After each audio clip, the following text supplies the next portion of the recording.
Hello, ladies and gentlemen, and welcome into the WTV Live Network. I'm Zach Kastrick. I'm here with Aiden Dunlap and Ross Jernstrom. You know, this is where the road to Memorial Stadium in Lincoln begins. First round of state playoffs, Westside versus Creighton Prep. We've seen this matchup once, and boy, are we expecting a somewhat good game in this freezing weather. Yeah, for sure. I mean, when you look at Creighton Prep, they're a team that they started really slow. They've gotten better as the season's gone on. You know, they've struggled on offense, but if they can get something going tonight and stop the Warriors' run attack, then they could definitely keep this game close. Well, guys, I have seen this matchup many times, and this series started back in 1958, and the last win by Creighton Prep was 2017, and the Junior Jays won that game 45-41. Westside has a 7-game win streak over Prep coming into this matchup, and Westside comes in as the number 1 seed at 6-0. Or at 9-0, and the number 16 seed Creighton Prep with the losing record of 4-5. Last time we saw this matchup was up in week 1. We played here at Westside. 57-7 was your final score, and Westside pretty much dominated in all phases of the game. We saw Caleb Benning return a touchdown. Anthony Rizak had himself a game. Jamez Ross started his season off really well that game, and nobody was able to really stop Westside there. Yeah, I think the biggest thing to look at when you look at these stats here is the 280 rushing yards for Westside. That is going to be huge today. If Westside can put up 280 rushing yards again, this is a no-doubter. But it's really going to be up to Creighton Prep to stop that. You know, back in August when they met, Caleb Benning was especially troublesome for Creighton Prep. Benning caught a 27-yard touchdown pass in that game. He returned a kickoff 88 yards for a touchdown, and he also intercepted a pass that led to a Westside touchdown. In that first half, it was 45-0, and Westside scored every time they had the ball. So Westside's gotten better since that game, and Creighton Prep did score in the first half after a long pass from Tony Coniglio to Michael Burt that went all the way down to the 2-yard line. And then Jackson Wurgler caught a pass for a touchdown for the Junior Jays' only touchdown in that game. So Westside dominated that first matchup back in August. You see, if we take a look at the state playoff bracket on the top side or the left side of your bracket, Westside that 1 seed, Creighton Prep the 16 seed you're going to see tonight, and a couple of other good matchups there. You know, none of those have been played right now. There is games going on, though, right now on the other side of the bracket. But Bellevue West versus Papiola Vista. What a game that's going to be tonight. And possibly what a brutal matchup for Westside in the second round of state. Yeah, it's absolutely a brutal matchup. I mean, either of those teams is going to be tough for Westside, especially Bellevue West. You know, you look, they've got Daniel Kalen, they've got Davon Hall, they've got Isaiah McMorris, all 3 Nebraska commits. And that is not a team you want to match up with in the second round. As we look at lower down in the bracket, Millard West is playing Millard North. That game actually kicks off at 8 o'clock tonight because there was a game at Buell Stadium earlier this afternoon. And Grand Island and Kearney in the other bracket. There you see the 13th seed Grand Island way out west, and that game is actually out in Kearney right now. And you mentioned those other scores in those other games. Time for the Westside Warrior Band to play our national anthem. We're going to take a quick break here for the national anthem, and we'll be right back here on the WTV Live Network.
I can. Hello, ladies and gentlemen. Welcome back here on the WTV Live Network as we'll continue our pregame show here. We'll spot a couple lights on these players from Creighton Prep, starting with Zach McClay. He's really the heart and soul of this Creighton Prep defense. He's the do-it-all guy back there. 149 tackles this year, which is absolutely amazing when you think about it. Yeah, I mean, Zach McClay, he's the leading tackler in the state. That's something to kind of just take in for a second. There's 16.6 tackles per game. He also has 2 interceptions. He's up at that safety position, but he will also go on offense as well as a receiver. He's got 174 receiving yards and a touchdown. Watch him tonight. He's number 10 for Creighton Prep, and he is all over the field on special teams, offense, but especially on defense. He'll be out there making plays all night long. The best player on this Creighton Prep team. And then if we take a look at the starting quarterback for the Blue Jays, Tony Coniglio, you know, he's the leader. He's the captain. He's the heart and soul of this offense. He's the quarterback. 53.5 completion percentage, 16 touchdowns, which is pretty good.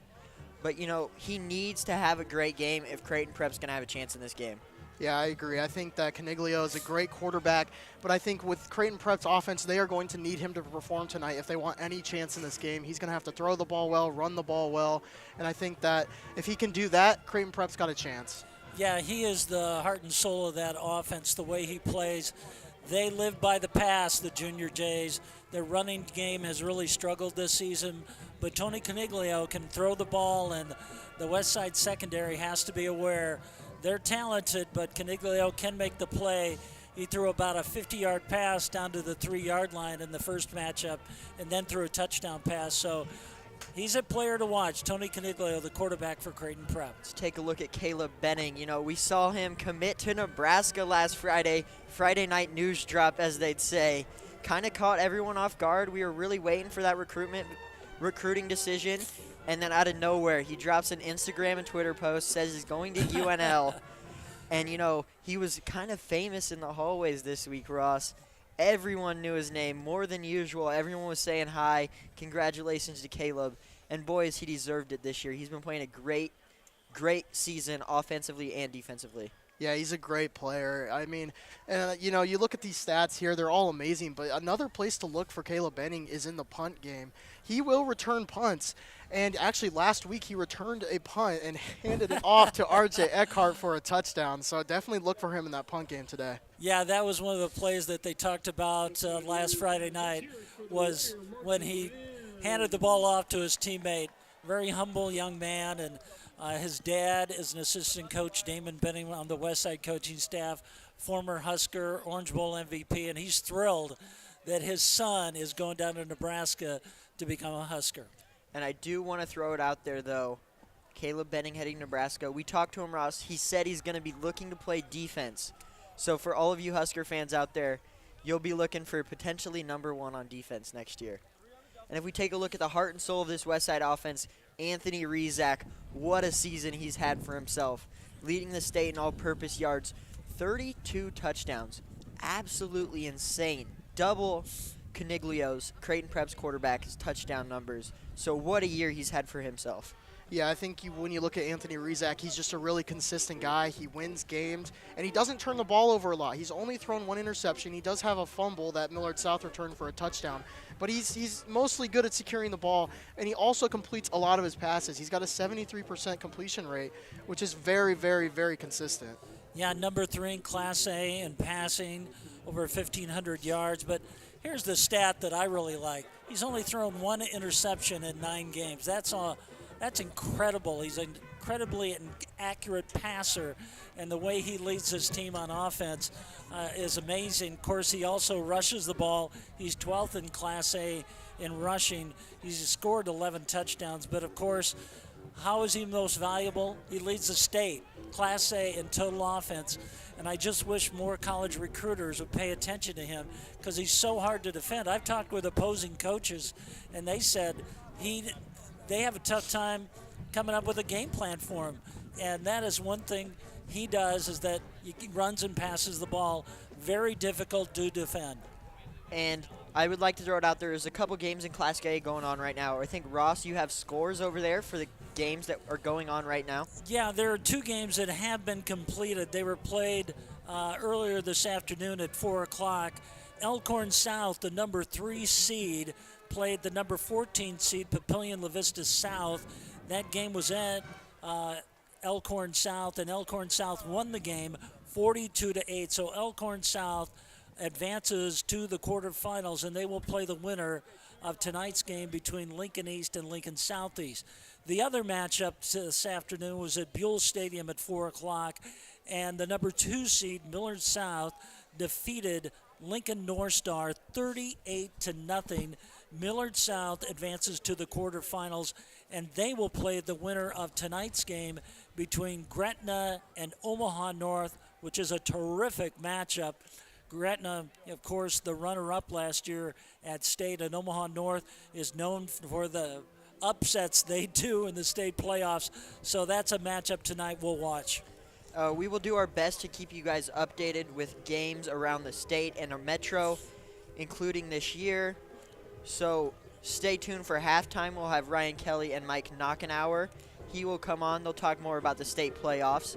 So if you're interested in that, be sure to stay for halftime. But we will do our best to keep you updated with state playoff scores. We're going to take a quick break here on the WTV Live Network, and when we come back, we'll have player introductions.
Welcome back here on the WTV Live Network.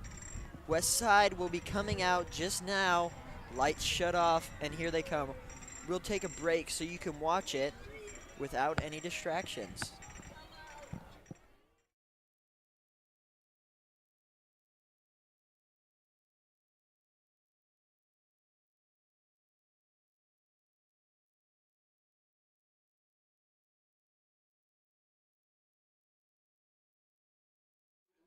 Broadcast system announcing the commencement of the annual purge sanctioned by the U.S. government. May God be with you all.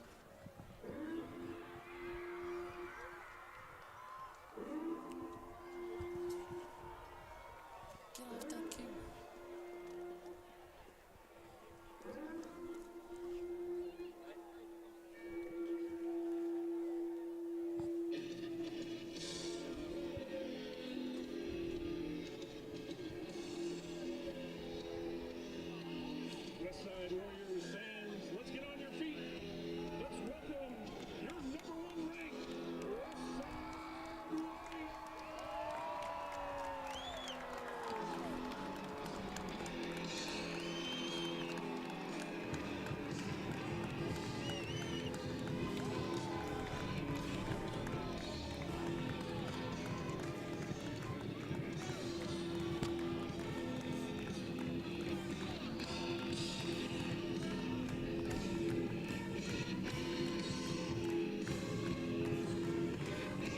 Westside has come out. Prep is at the door of the locker room. They're getting ready to come out. We're going to be a good one. Just a couple of minutes away from kickoff.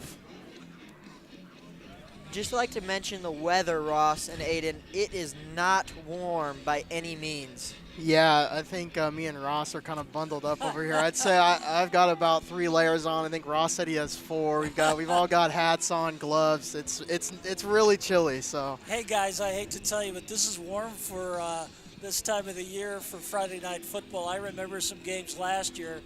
We were practically frozen with the wind chill factor, where it got down to about 20 degrees, but this isn't that bad. I mean, it's 38 degrees. The wind's about 10 miles per hour. You know, I even see, there you see Dr. Lucas, the superintendent of Westside Community Schools. He's in a short sleeve shirt, and sometimes he's in shorts down there on the sideline. So it kind of tells you the culture here at Westside. They don't let the cold bother them down there on the sidelines. But you guys, this is a great matchup. It's a neighborhood rivalry between Creighton Prep and Westside. These students know each other because they live in the same neighborhood. I mean, your next door neighbor could be going to Creighton Prep, and you could be just down the street where Westside High School is. I can remember when I was growing up, some of my best friends were from Creighton Prep. You hung out with them, but then Friday night, you know, you were on 2 opposite sidelines when they played. This series has been going on since 1958, and Westside has dominated it recently with a 7-game win streak. Here come the Junior Jays, folks. You do not like them if you're a Westside fan. You mentioned big rivalry, been going back long before I was born, and everyone in this stadium pretty much. So, you know, there's definitely a little bit of bad blood between these two teams. And you will see it on the field. I'll tell you what, guys, though. We've got Creighton Prep fans sitting at home because of the weather. We've got, of course, Westside fans watching us every week. But we've got people all over the country watching us on YouTube. We want to welcome them to this broadcast. And our athletic director, Tom Kirkman, spent the week in Hawaii. He's out there. We want to say hi to him. He's watching the game out there because this is nationwide on YouTube. And we welcome everybody to this matchup, and we love this when we play Creighton Prep. The students come out, the alumni come out, and it's always a great matchup when these two teams play. I would like to mention that bad blood, but we do appreciate them here up in the press box. We've got a couple of Prep guys working with us tonight. Mike Knockenhauer from Prep, he'll come on during halftime and talk with Ryan Kelly during our halftime show. So up in journalism, we have no bad blood. The kickoff from Will Bowerly, Mr. Touchback as we've called him up here, will fly into the end zone, touchback to lead this game off. And Will Bowerly leads the state in Class A in kickoffs. He has 44 touchbacks this season, which is amazing. I mean, the person who he replaced is Tristan Alvano. He was first-team All-State, and this is a great matchup. Prep is out. First play, Caniglio will be in the shotgun. Takes the shotgun snap, fakes the handoff. He'll take it himself. He gets tripped up, and he's down to the 25. Yeah, expect Caniglio to run the ball a lot. He will do that kind of zone read a lot in the offense, so expect some yards from But Westside's got that great defense up front. You've got R.J. Eckhart, who ranks number 4 in the state in sacks. Look for him to get in the backfield tonight. Caniglio will be in the shotgun. 2 receivers to her right, running back to his left. He's dropped back, and he throws it into the dirt. Pressure coming. That's R.J. Eckhart charging down at his face. Yeah, I mentioned R.J. Eckhart. He's got 6 sacks on the season. That leads Westside. He's an unstoppable force on that D-line. He will get back there very, very quickly, and he will cause havoc. That D-line of the Warriors is really good. Not a lot of rushing yards given up this year. And boy, do they like to get pressure on the quarterback. Caniglio will be in the shotgun once again. 2 backs in the backfield. Takes the handoff. Running around in the backfield. R.J. Eckhart chasing. More guys chasing, and he has to take it himself, and he'll fall out of bounds at the 30. That'll bring up 4th down. It's a great play from the Westside defense. they got they had about 5 or 6 guys in the backfield. Caniglio was running for his life there, and they finally took him out at about the 29-yard line. 4th and 1 is the call. The Prep fans booing. They wanted a better spot, but from here it looks like a full yard. Look at this, fellas. They're going for it on 4th down on their first series. From their own 28-yard line, Caniglio in the shotgun. Yeah, Looking back at the sideline, getting the call. Will they snap it or will they try and draw him off sides? And there we go. Looks like timeout, Creighton Prep. They're just trying to draw him off sides. So now I wouldn't be surprised if we see the punter come on here now. Yeah, I think that's a good call from Prep. You know, you're barely into this game. It's a 4th and 1. I know it's a rivalry. I know it's playoffs. I know you're the 16 seed there, but it's a 4th and 1. You just got to punt it here. There's really no explanation for going for it this early. Well, Westside has been so strong on defense this season, especially with their linebacker core of Christian Jones, who everybody around the country is trying to recruit. He's the #1 junior-ranked recruit in the state. He's a linebacker, number 8. Watch for him. Of course, Nick England, Bo Ryan, and Johnny Hurtado. But the punter is out there for Creighton Prep. They're going to kick it off to Caleb Benning. If you turn the ball over at your own 28-yard line, that is almost asking to give up a touchdown with Anthony Rizek and the Westside offense on the field. You got to at least give yourself a chance to try and stop the Westside offense. Caleb Benning standing on his own 30 to receive this punt. It's a short line drive punt that bounces at the 50 towards the 40. Caleb Benning not touching it. Around the 32-yard line is where they'll down that punt. Pretty solid starting field position for the Warriors' first drive. Yeah, I mean, that's a good decision from Benning to just let that one roll out. It was a really low punt. It actually almost got blocked. And speaking of blocks, Westside's actually blocked 3 punts this season, so definitely something Prep will have to consider in the upcoming plays. But, you know, it's a good decision. Not touch it. Make sure you don't turn the ball over just after you got to stop on defense. Well, this is going to be interesting because Westside has scored when they played Prep earlier this year on every possession in the first half. Made it 45-0. We'll see what they do tonight. Anthony Rizak takes a shotgun snap. Quick pass. He's down at the 40.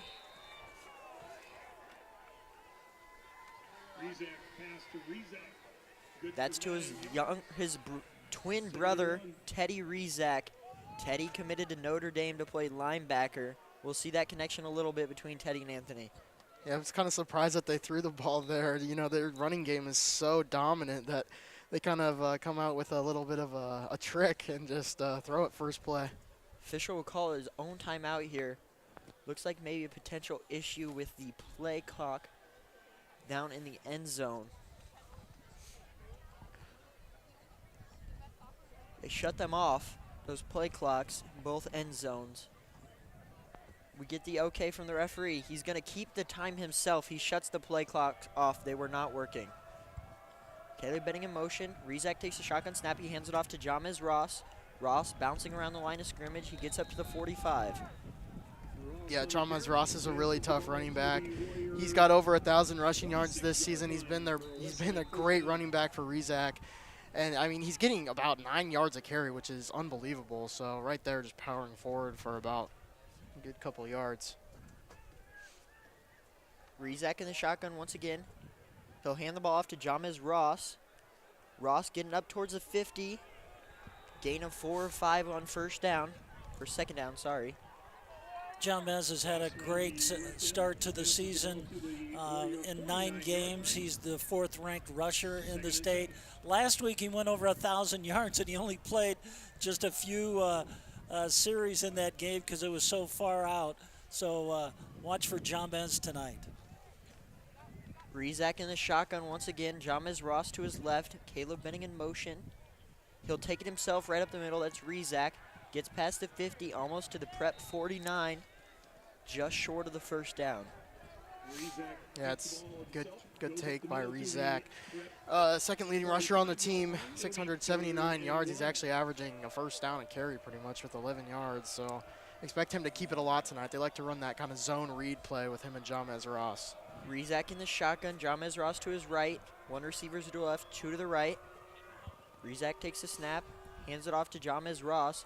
Ross getting up to the 40, and we'll get a host of Creighton Prep tacklers dragging him down, but that's a first down. Ross heads left, gets down to Yeah, it's a big first down for Westside. Third down conversion. And I think something interesting Prep's doing here is I've been watching their safeties, and one of them is actually coming down and blitzing every play, which makes sense to me considering how good this rushing this rushing offense is. They need something to stop it. Rizak takes the snap, rolling out to his right. He'll throw it. That's Caleb Benning catching it down at the 28-yard line.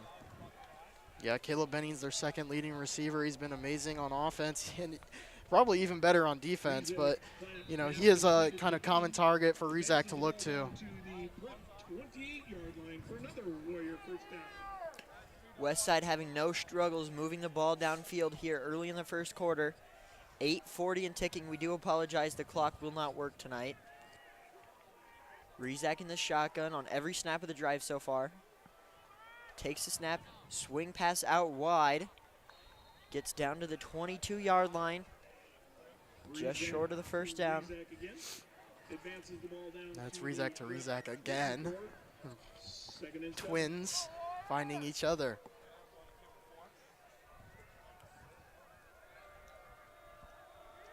Rizak in the shotgun. Two running backs to his left in the backfield. Two receivers to his right, one to his left. He'll take the snap, looks left, finds a receiver down to the 24-yard line. That was really well covered by Prep. That's Brody Gock on the screen pass. That brings up 3rd and 6. Yeah, Prep was actually playing zone there, and they had a guy in the flat, so the screen really didn't work. You know, usually you run that in a man against a man defense, and right there, the guy in the flat, just a good solo tackle. 3rd and 6, Rizak in the shotgun. Christian Jones motions to his right. Anthony Rizak will keep himself up towards the first down marker, and he's going to be just a couple of yards short.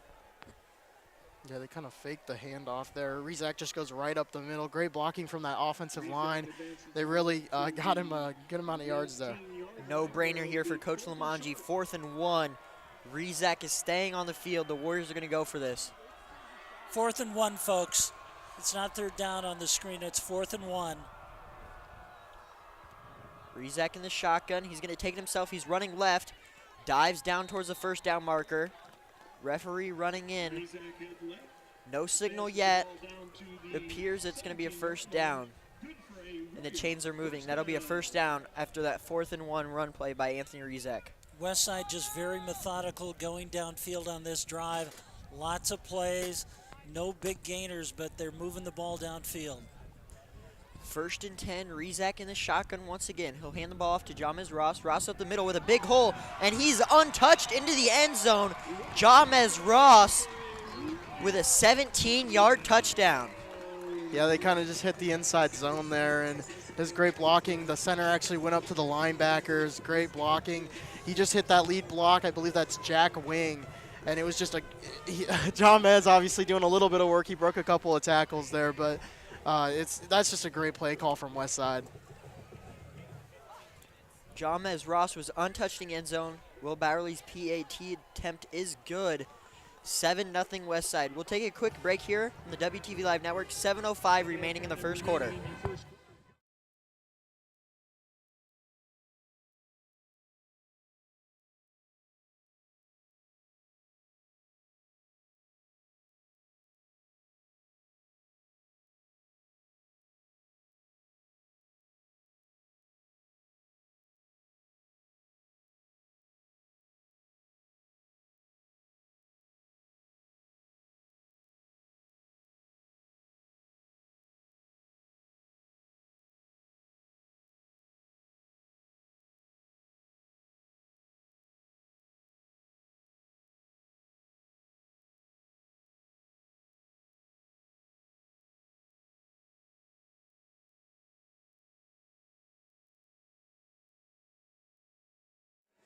Welcome back here on the WTV Live Network. I'm Zach Kastrick. I'm here with Aiden Dunlap and Ross Jernstrom. Westside gets on the scoreboard first with a 17-yard Jamez Ross touchdown.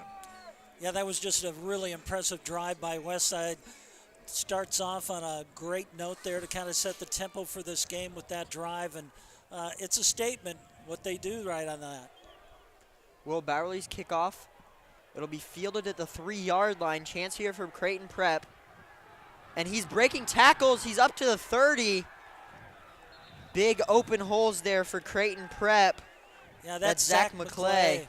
Yep. He's that star on defense. He does play a little bit of wide receiver, and he had a burst of speed there up the left sideline. We talked about Zach McClay. He really is that Creighton Prep X factor. He's something else, man. He plays receiver. He plays safety. He is a very, very good player for Creighton Prep. You know, we talked about the linebackers earlier for Westside, but Westside's secondary is tough with Jordan Hurst, Teddy Rizak, Caleb Benning, and Preston Okafor. Yeah, and you look at two of them. Two of them are committed to Nebraska. One of them to Notre Dame as well. Coniglio will be in the shotgun. He hands the ball off. That's Angelo Walker. And he's got a burst of speed up towards the 40-yard line. Good chunk play on first down for the Prep Jays.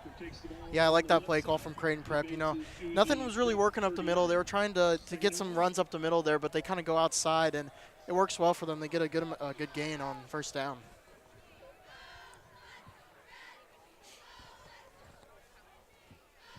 Creighton Prep, they'll get the sign from the sideline. Second and 1 from the 9-yard line. 6:20 remaining here in the first quarter. Coniglio will be in the shotgun. Looks right. Finds a receiver. He overthrows him. Yeah, that's just good coverage from Westside right there. There was probably he was kind of triple covered there. There's probably 3 guys right there, and that's just a tough one to fit in there. That's the tight end, Michael Burt. Yeah, Burt had the big reception in the first matchup, about a 50-yard pass that went all the way down to the 3-yard line and set up Prep's only touchdown in that first matchup. Yeah, he's also their leading receiver as well. Coniglio will take the snap and a botched handoff, and there's a sack for the Westside defense all the way back to the Creighton Prep 34. Yeah, it looked like it looks like Westside blitz there. There's a couple of defensive backs back there, so good time to blitz on a botched handoff. Well, John Kell Osler, number 9, was the person who made the tackle in the backfield, but John Kell's one of those guys that's very, very tough to block, and he's had a great season along with Cam Bell and R.J. Eckert up front for Westside. Creighton Prep coming back on the field. 4th and 2. And the punter will be on the field. Don't want to give Westside any more great field position. Caleb Benning back to return, standing on his own 29-yard line. Yeah, I wouldn't be surprised if this punt goes out of bounds. Looks like penalty. Whistles and a flag.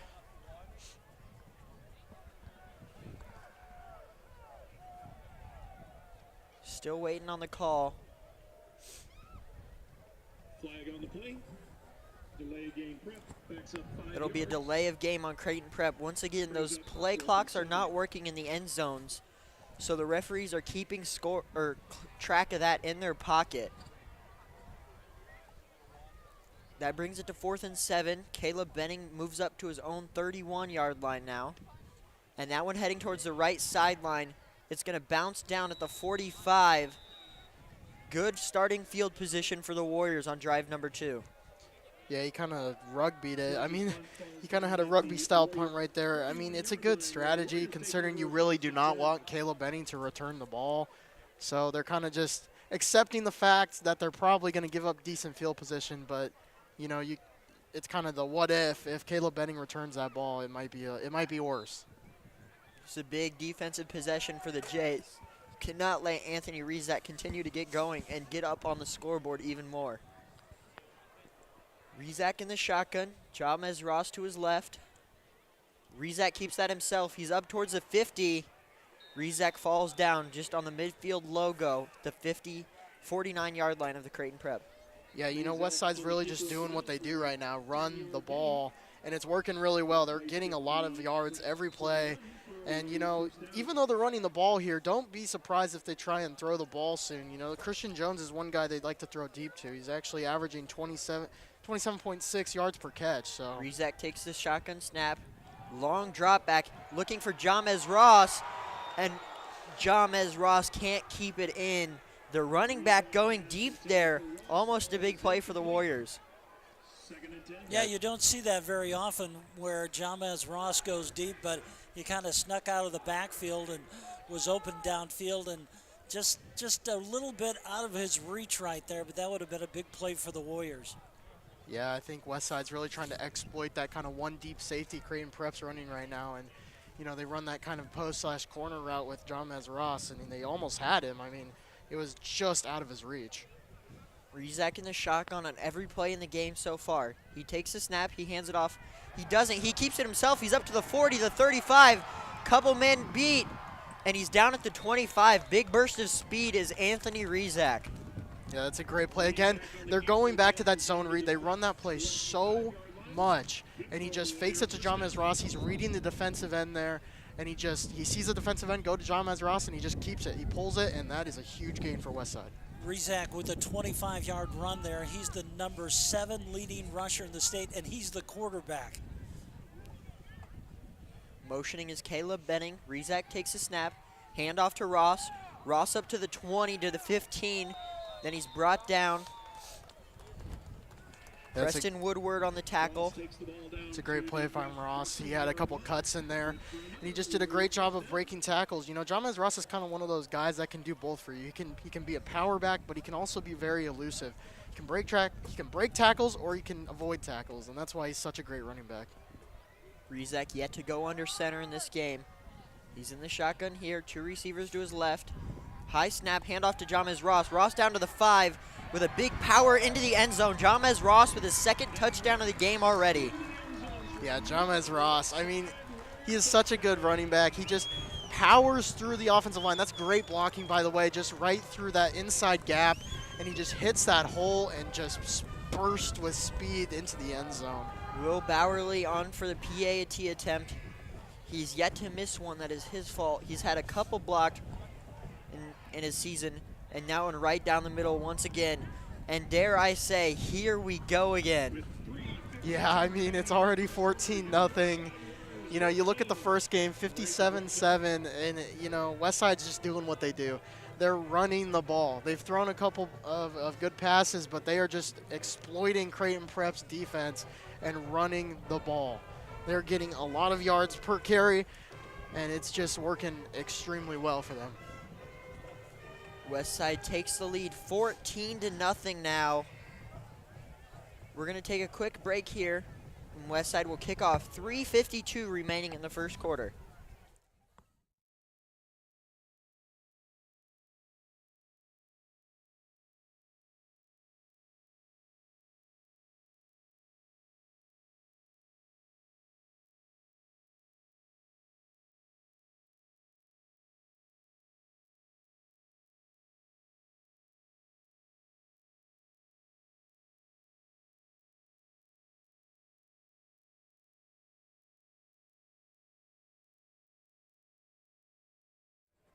Welcome back here on the WTV Live Network. Westside jumps out to a 14-0 lead. The kick from Will Bowerly heading into the end zone. And that's going to go out of bounds at the 3-yard line. Illegal kick out of bounds on Will Bowerly. So Creighton Prep will get good starting field position here. Yeah, they just announced they'll get it at the 35-yard line. That's kind of a self-inflicted mistake from Westside. Definitely not something you want here with, you know, playing Prep. You know, you're up 14-0, but Creighton Prep's not a team you can just, you might remember last year he was injured after the 3rd game at Grand Island and didn't come back until the state championship game, but still made all-state first team. Anthony Rizak in the shotgun, the ball at the 35, standing on the 40. Screen pass to Keenan Cotton, and he's going to throw it himself to Caleb Benning. Diving catch by Caleb Benning at the 5-yard line. A little bit of trickery from the Warriors. Yeah, out of everything I expected there, that was not something at all that I expected. That was unbelievable. You just don't see that very often, but a little something out of the playbook that we haven't seen this season. Yeah, that's a Coach Lamanji going into his bag here in this first round of state. Ball down at the 5 now. Anthony Rizak in the shotgun. Motioning is Christian Jones. He looks to Christian Jones. Jones catches the pass. He's up to the 5. It's a good job by Prep. They had that one snuffed out from the beginning. I mean, they saw Christian Jones motioning. He went out. It's just a little screen, and they covered up real quick. It looks like we've got an injury. A Creighton player is down near the 5-yard line. The trainers are out there helping number 4 for Creighton Prep. That's Michael Saul going off the field right there, an outside linebacker. He's heading to the bench, and we hope he's okay. Ball now at the 7 of the Warriors. 2nd and goal. They get the play call from Coach Lamanji and the rest of the Warriors coaching staff.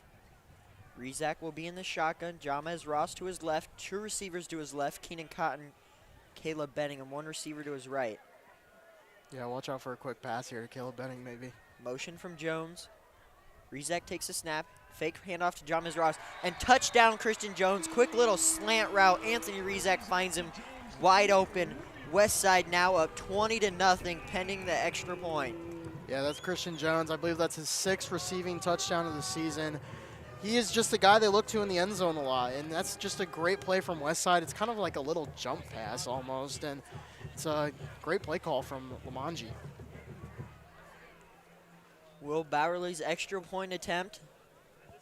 Once again, right down the middle, no issues with him.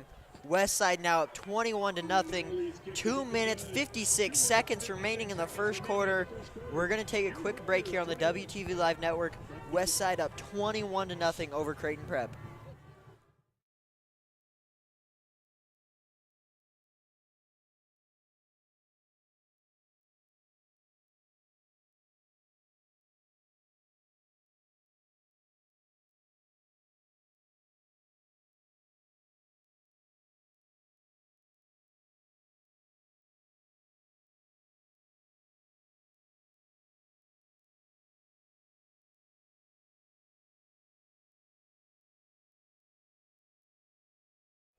Welcome back here on the WTV Live Network. The road to Memorial Stadium. Westside up over Creighton Prep 21-0.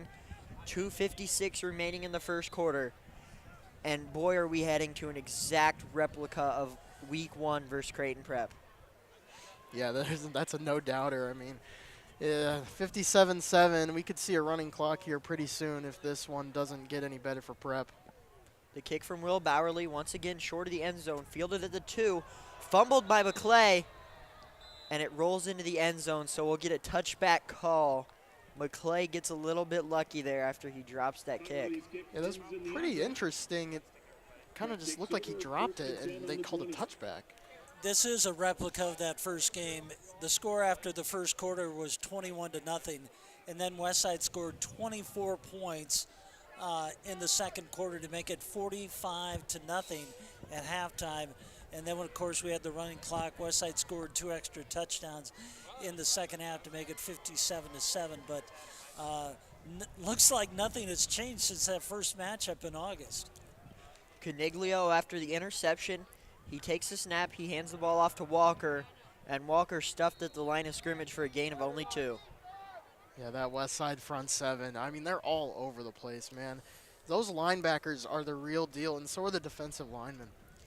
Yeah, Westside this season, only 3 teams have scored touchdowns against Westside's first string defense, which is amazing. They've had 5 shutouts, this Warrior defense, and every week they have come to play, but that has really been the strength of this team, has been the defense. Caniglio once again in the shotgun, 2 receivers to his right, 1 to the left. He rolls out right, looking downfield, pressure coming, and he just has to bail the ball out of bounds. Couple of Warriors bearing down on him. Yeah, it's good pressure again from the defensive line. There wasn't even necessarily a blitz. They're just dominating that line of scrimmage, and Caniglio has to get rid of it there. I saw Christian Jones just make a dash towards the quarterback at full speed. That's something you don't want to see if you're a quarterback. 6'4", Yeah. 220-pound linebacker coming at you. Yeah, for sure. That is definitely a scary sight to see, Ross. Two receivers to the left, one to the right. Caniglio on the shotgun. He drops back, looking right, looking for McClay. And incomplete right on the sideline.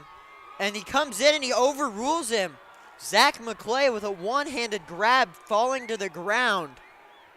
Wow, that is an unbelievable catch from McClay. We've talked about him. I don't know what happened there with the Westside defense. It looks like they dropped back into quarters, and somehow McClay comes up with that ball deep. He is such a good player on offense and defense. He leads the state in tackles, but he shows right there he can catch the ball on offense too. One official came in and overruled the original call. There's a handoff to Walker up towards the 50, gets a push from the O-line down to the 48-yard line. You know, this is what Prep did in the first quarter against Westside back in August. They threw a big pass down to the 3-yard line to Burt, and if they can complete some of those, they'll get in the end zone. Yeah, for sure. That's really important for them. They need to get back in this game, down 21 points. They really need to complete some of these big passes, and they need to get their run game going. So far, it's been very difficult for them. 21-0. Creighton Prep looking to get on the scoreboard. The ball at the 48-yard line. Running backs to his left and right. Caniglio in the shotgun. Drops back. Christian Jones with pressure. Looking downfield to the left. And that's going to be picked off. Interception number 2 for Caniglio. That's just a tough one for Caniglio. And look who it is, Teddy Rezak on the interception. Yeah, Rezak's, we mentioned that he's committed to Notre Dame. He's one of those safeties. He's a very, very, very important player to this defense. He does a great job there of just coming down with the interception. Yeah, Teddy committed to Notre Dame way back in May. And one of the coaches for Notre Dame visited the school, liked what he saw, invited him to come to South Bend. The Rezak family went to South Bend, checked out the campus, talked to the coaching staff, and offered him a scholarship. And there he goes. He's committed to Notre Dame to play for the Fighting Irish. Just an amazing story for Teddy. We did see this in the first game, Ross. You know, Westside on defense getting a couple of picks. But Creighton Prep looked like they were on a drive there, and that happened in the first game as well. They were on a drive, and all of a sudden they made a mental error, and Westside has the ball back. Well, when you got Rezak and Benning back there as the two safeties, that's two of the best safeties in the state. Could be first team All-State, both of them, but that's a pretty tough combination back there to pass downfield against. Rezak will be in the shotgun. Jamez Ross to his right. Handoff to Ross. Ross bouncing right. Gets past the line of scrimmage up to the 40. Burst of speed to the 50 when he's pushed out of bounds. Yeah, that's a great run from Jamez Ross. I mean, the right side of the offensive line just had a massive hole for him. He kind of bounced it to the outside, and then he just broke a couple of tackles, and he was free. Michael Saul pushed him out of bounds after a big gain. Rezak takes the snap, looking back left. Missed there. He had Trevor Spady wide open in the flat. Just a little bit too hot to handle. Yeah, I'm kind of surprised that Westside's going for these short passes. You know, Creighton Prep's only got one deep safety back there. I'm surprised they're not trying to go with some deep passes here to maybe Christian Jones or Keenan Cotton. 51 seconds remaining here in the first quarter. Westside at the Creighton Prep 49-yard line.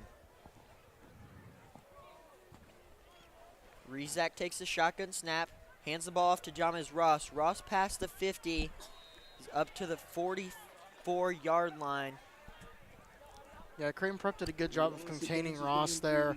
You know, he had an initial kind of juke to try and get some room, but Prep just did a good job of tackling him. 20 seconds remaining here in the first quarter. This is going to be your last play of the first quarter. Rezak takes a snap.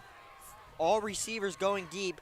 Finds Christian Jones wide open over the middle. He's down to the 10, up to the pylon. Touchdown, Christian Jones, 46 yards. Yeah, it kind of looked like right there, you know, I talked about Prep's one deep safety, and there's not much you can do there. It kind of looked like they maybe had a scissors concept with a post and a corner. They cross each other, and one of them's going to be open because you only have one safety to cover it. and that's just a great play call from Westside. Yeah, and Christian Jones, one of the fastest guy on this football field. He's 6'4", 220, but here's the story on him. He can run the 100 meters in 10.8. Last spring at the state track meet, he finished 7th in the 100 meters. He's a big guy with speed, and that's why so many college recruiters like him. It's going to be an offsides penalty as Creighton Prep as they absolutely bull rush Aaron Cardinelli. He falls over trying to stay upright. It's kind of a interesting, I don't say tactic maybe, but The Westside offense is going to come back on the field with that offsides penalty. That'll be half the distance. Move the ball up to the 1.5-yard line, and the Westside's going to go for 2. I'm not sure how I feel about this decision. I mean, personally I would take the 1 point, but you know, you're playing a rival, so you never know. I guess this is kind of the decision Lamonti's going with. Curious to see what they call here, though. Maybe another read option or maybe a short pass. Rezak in the shotgun, James Ross to his right. Fullback to his left. Rezak standing on his 6-yard line. Takes a snap, handoff to Ross, and nowhere for him to go. He's stuffed in the backfield. The 2-point attempt fails. The score 27-0 with 13 seconds left in the first quarter. Yeah, so Westside, they went with a draw play there, kind of like a delayed handoff, and it just didn't go very well. We're going to take a quick break here on the WTV Live Network. 13 seconds remaining. Westside up 27-0.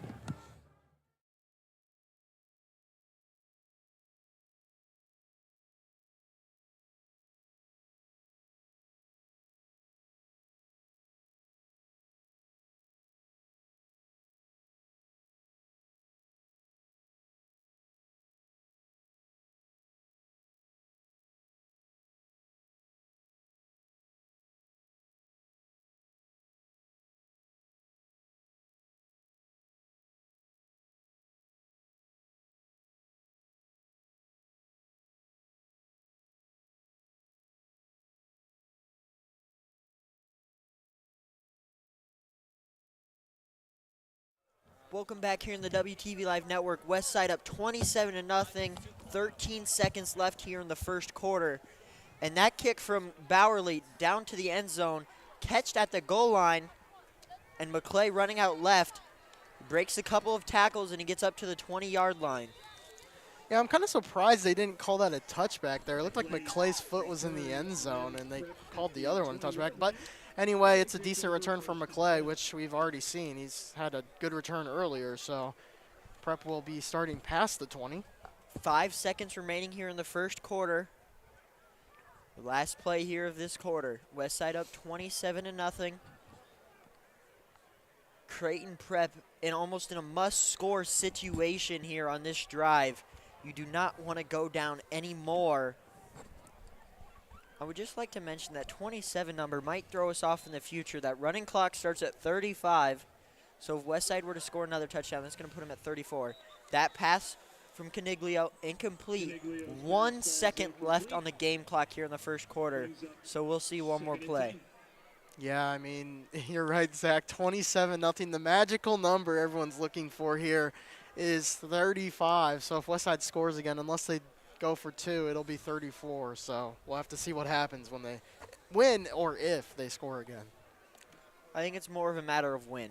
Yeah, I would definitely say it's inevitable. Caniglio will be in the shotgun, or under center.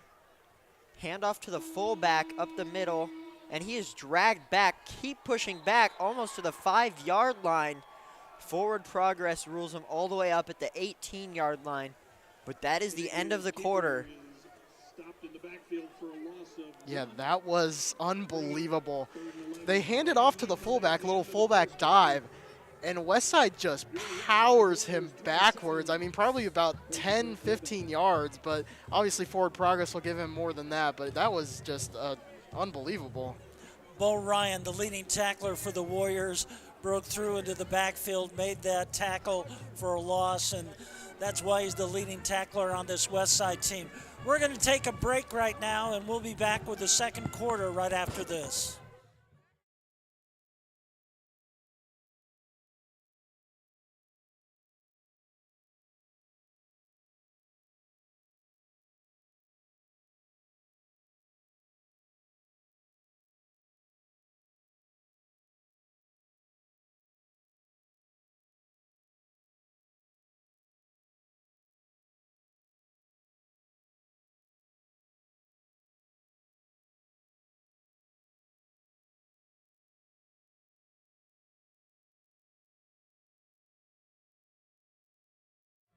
Welcome back here on the WTV Live Network. Westside up 27-0 after the first quarter. Creighton Prep just got the ball back. They'll have a 3rd and 11 after a loss of 1 on the last play.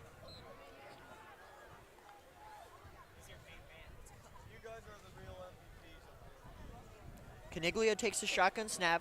Big drop back, and he's going to be brought down in the backfield. Another sack for this Westside defense. Caniglio sacked in the backfield by Eckhart. It's Eckhart again.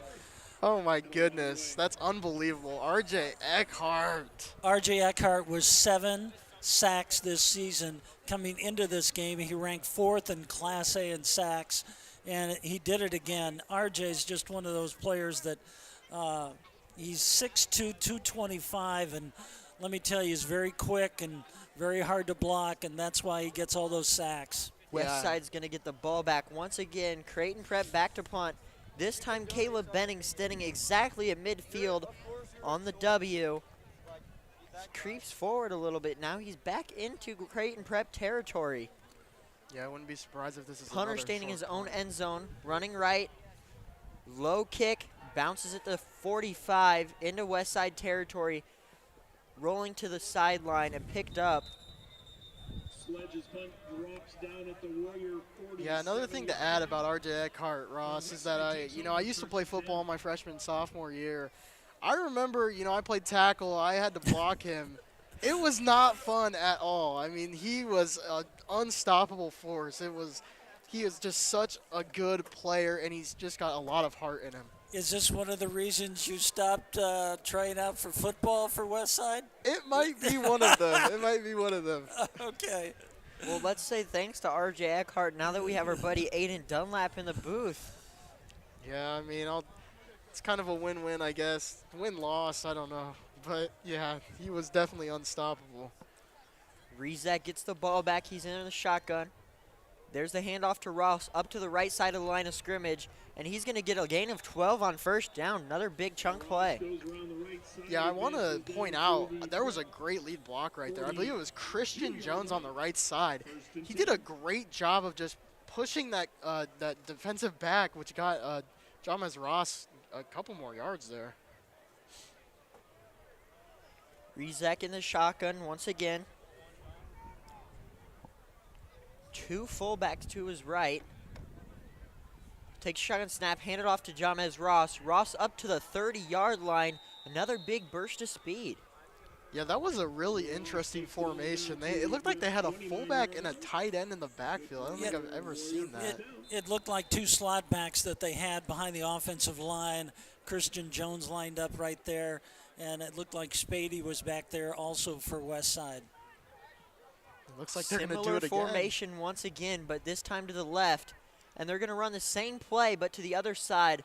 This time Brody Gott can't get much more yards. Gain of 4 or 5. That's really hard to defend. I haven't seen that formation this season. That's something new that they're doing. Yeah, it kind of reminds me of the tush push of the Philadelphia Eagles. You kind of got that quarterback sneak that they run where they push Jalen Hurts a couple yards forward. Coach Lamanji did say to me this week he's looking to reinvent this Westside team heading into state. Rezak looking left, and there's a battle for the ball. That's going to be a pick down the right sideline up to the 50, 45-yard line. Anthony Rezak throws his second pick of the season. Yeah, that was not a great throw. I'm going to be honest. He kind of lobbed it up in single coverage, and it was a little bit underthrown, but Yeah. a great play by Creighton Prep's number 6, Henry Bartholomew, with the pick right there. The senior cornerback did a great job intercepting that ball. Just a little bit underthrown, and Bartholomew kind of jumped up and got the ball, but that's only the second interception for Anthony Rezak in 10 games. That's pretty good. That's an overrated chant from the Creighton Prep students. Speaking of Bartholomew, that is also his 3rd interception of the season. Caniglio in the shotgun, moving around, dancing forward up to the 40. He lobs it downfield, and that's broken up. Good defense by the Warriors. Yeah, it kind of seemed like a forced throw there. He was looking for Burt, And, you know, he was double covered by, it looked like Teddy Rizak and Caleb Benning, both safeties. Yeah, Rizak is the one who deflected the ball down there. You know, Teddy's tall. I mean, he's about 6'4", and for a defensive back, that is really tall. That's why Notre Dame liked him so much, is you don't find many safeties with that height and that kind of speed like Teddy has. Yeah, no, definitely really special. 9:45 here in the second quarter. Caniglio takes a snap, looks right, quick throw to the right, incomplete. That brings up third down. Yeah, it looks like they were just trying to catch Westside in zone there. It looks like they're running kind of a hitch route, and it wasn't great. They were in man, and just good defense by Westside. Boy, I'm looking over on the far sideline, and Tim Jonk, the head coach for Creighton Prep, not happy, thought it was pass interference, and he's really yelling at the officials over there on the far sideline. He wanted pass interference on that play. You know, Creighton Prep breaks the huddle. No flag. 9:42 here in the second half, first half remaining. Walker moves to Caniglio's left. Caniglio rolling out left. And a errant throw, not really close, as Bo Ryan lays a hit on the quarterback. Yeah, that was really a lot of pressure back there in the backfield. And Caniglio just, you know, rolling out to his left, just a little tough, but the flag on the play. looks like in the vicinity of in the secondary. It's going to be on Westside. Ball marching forward. I look down there, and Damon Benning actually is very upset with the official now.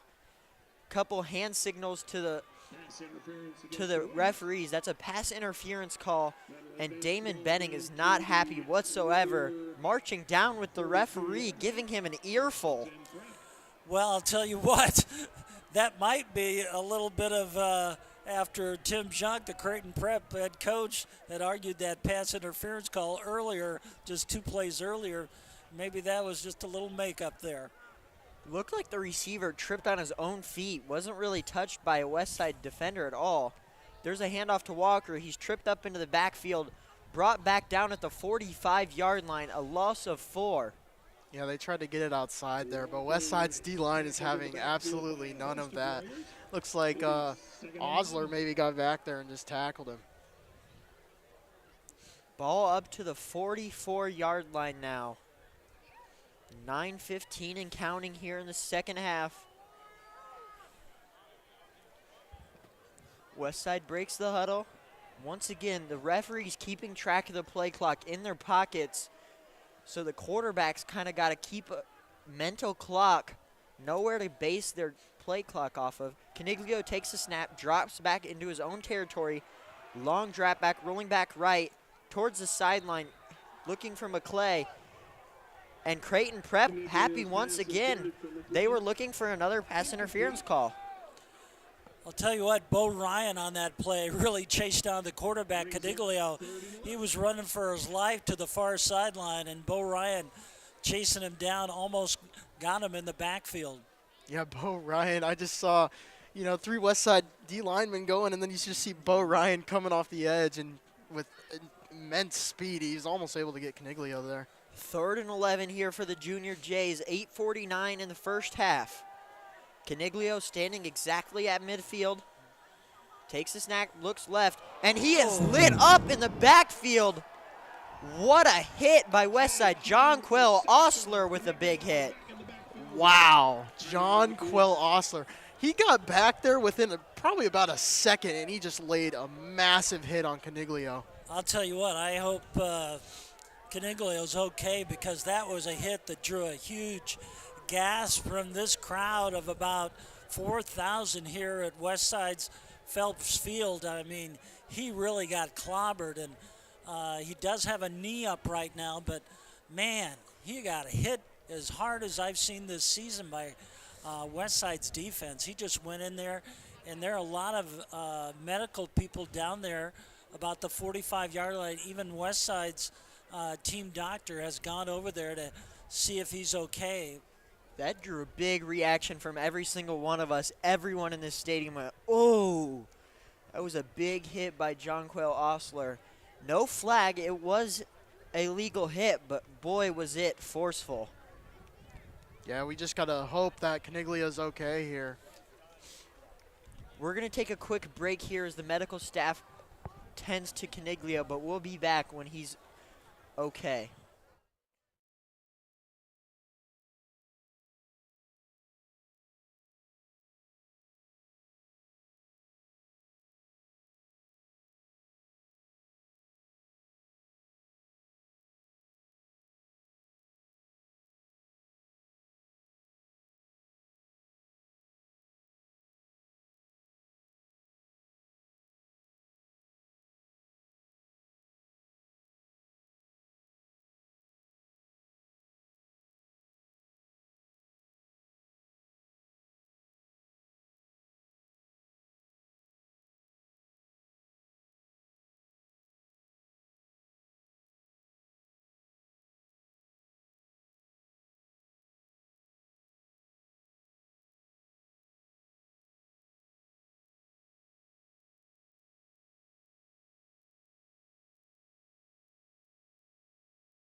Welcome back here to the WTV Live Network. Tony Caniglio looks to be okay. He's walking off under his own power, but John Kell Osler laid a huge hit on him.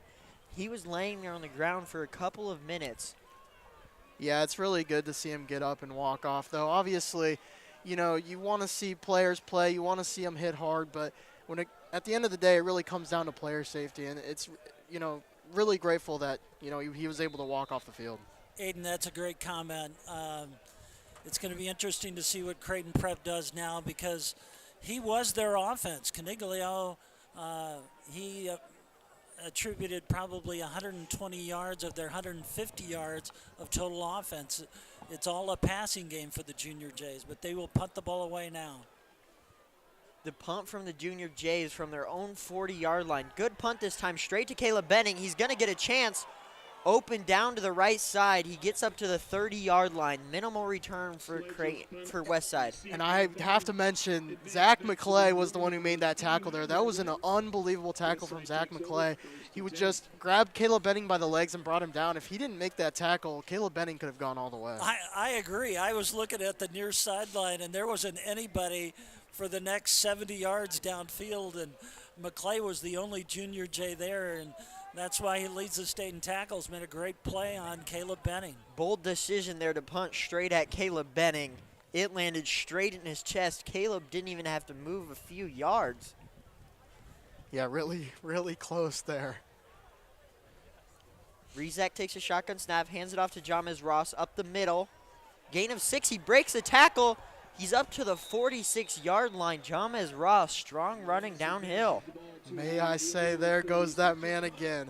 Oh my goodness, Jamez Ross. He broke probably about 4 or 5 tackles there to get those yards. That is unbelievable from Jamez Ross.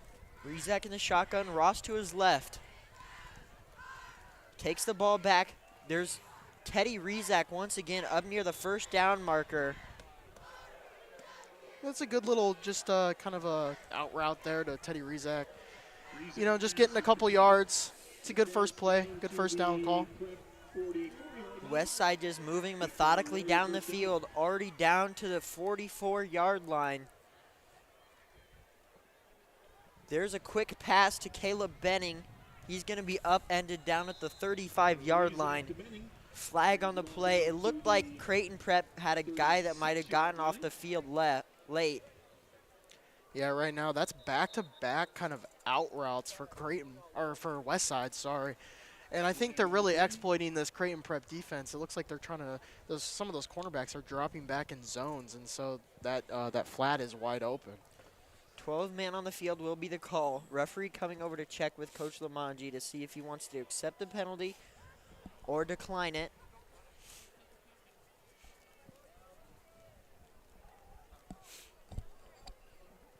Long talk here from the other officials. One's coming in now. Referee motions for his own personal timeout. A little bit of a delay in the game as the referees figure out what they're going to call here.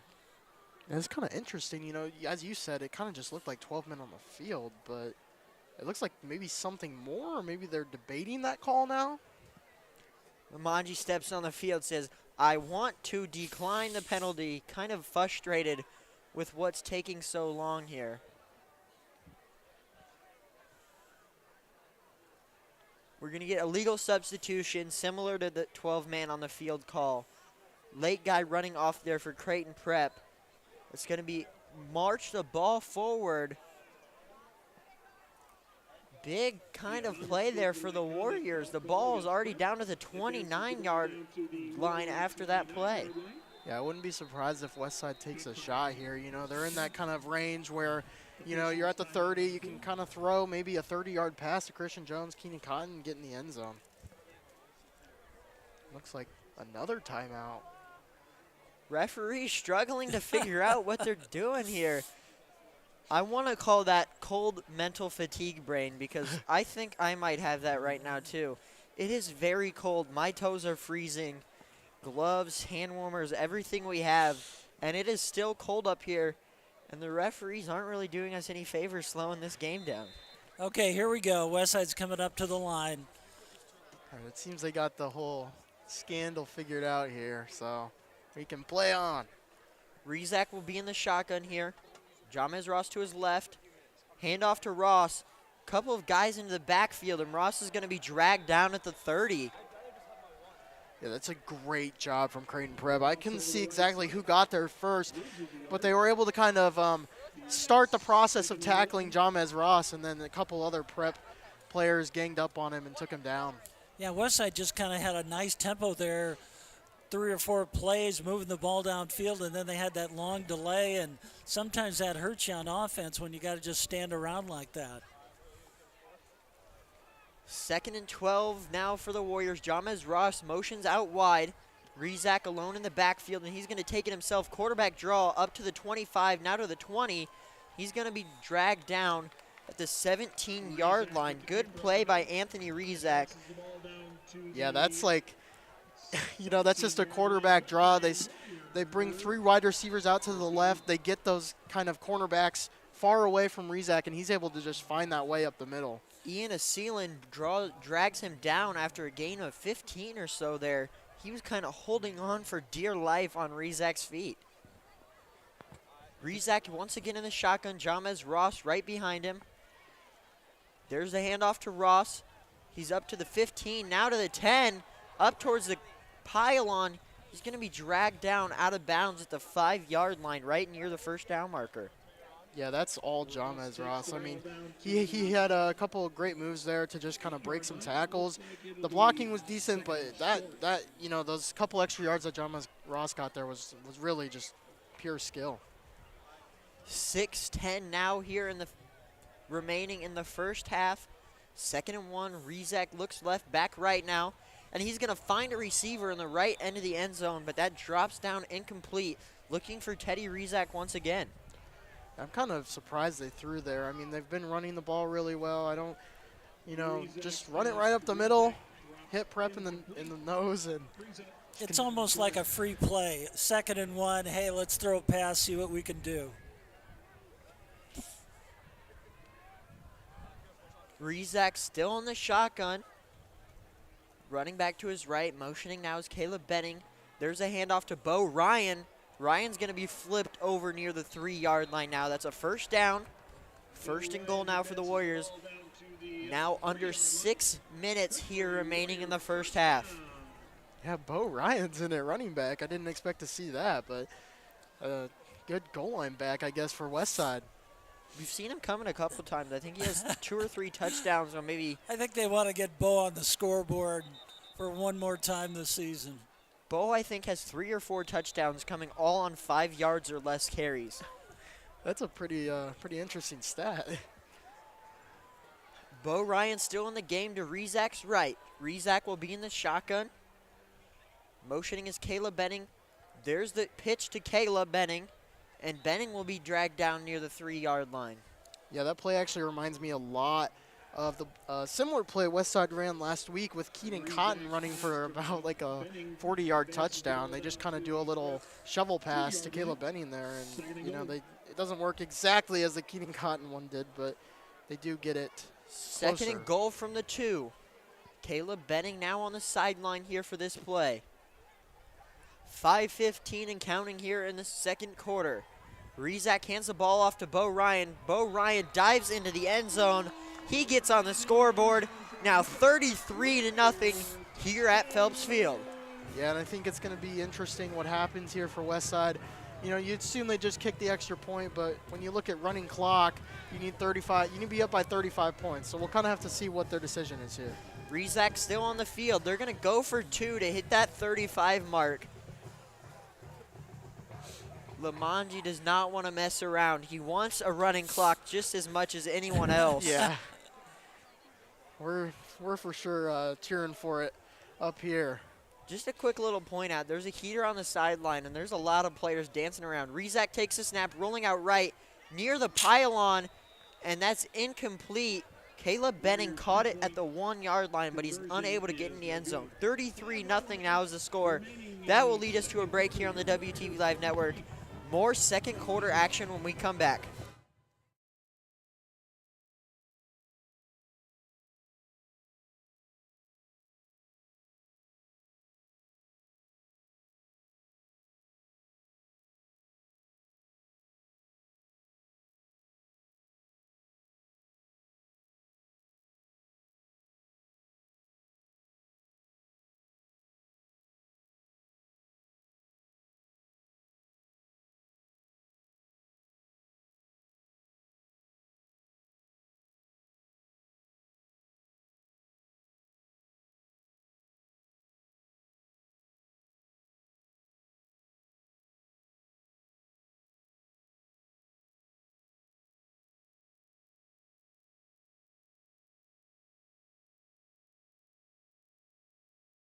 Welcome back here on the WTV Live Network. Westside up 33-0 over the Junior Jays. 5:08 remaining here in the first half.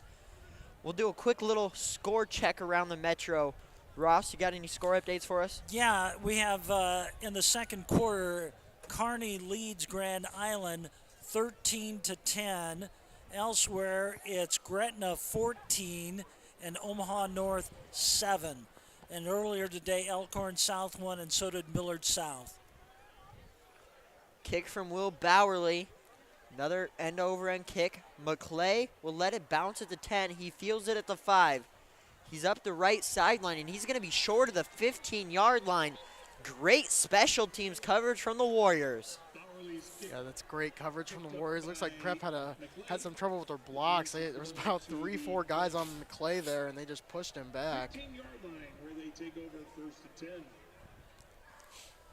Boy, this game has changed now with Caniglio out of the game. I mean, it is going to be interesting to see what Creighton Prep does on offense now.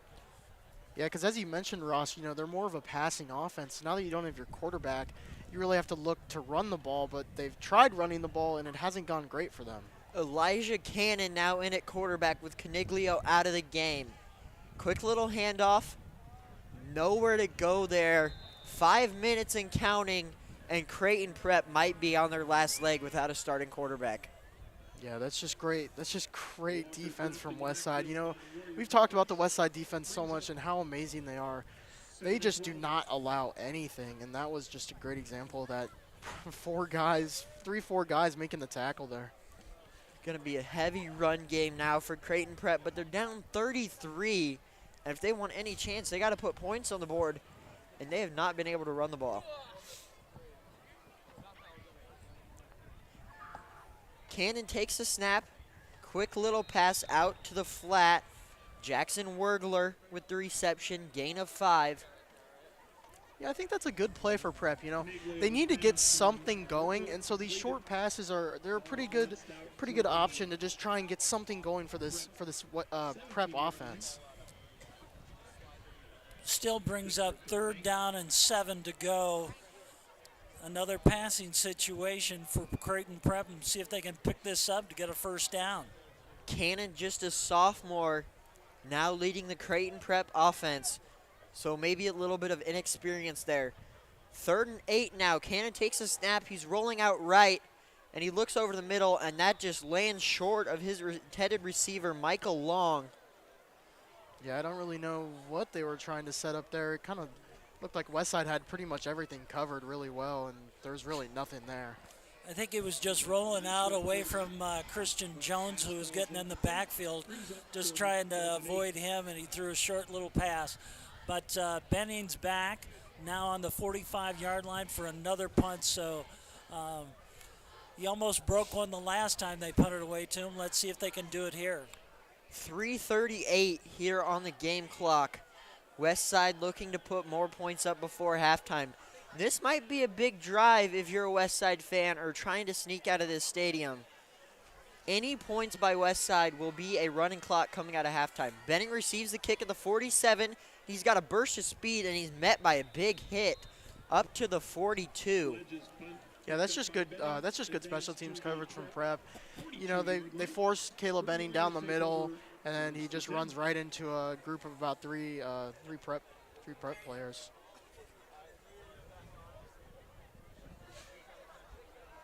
Rezac will march back onto the field. 3:29 here left at Phelps Field in the first half.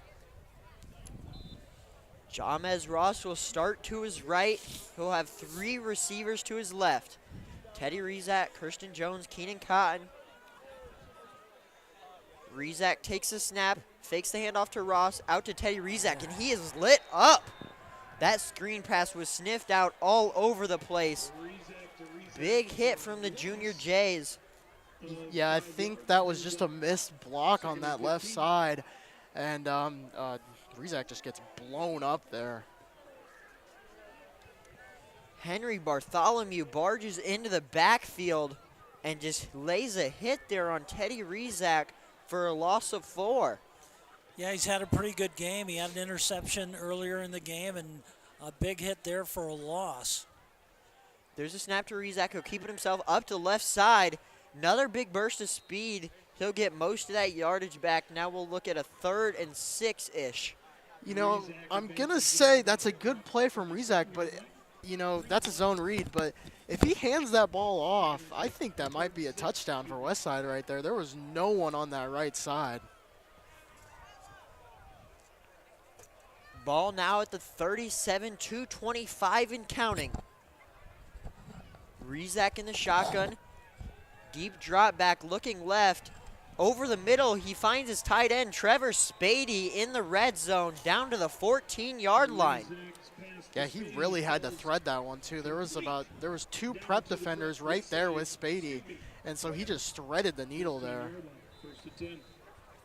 Good pitch and catch between Trevor Spady and Anthony Rezac. Under 2:10 now, approaching 2 minutes. Westside at the 14-yard line looking to add to the score. Jamez Ross to his left. He'll pull the ball back over the middle. There's Trevor Spady in the end zone. Westside jumps out to a 39-0 lead. 1:55 here in the second quarter, and Westside is looking unstoppable. Yeah, Creighton Prep there, they just kind of get confused. They were running with 1 deep safety, and they run a corner route and then kind of a seam up the middle, and the safety was looking to that corner, which just left Spady wide open. Will Bowerly out once again for the PAT. Will Bowerly's kick right down the middle, still perfect on the year, minus that block earlier in the year.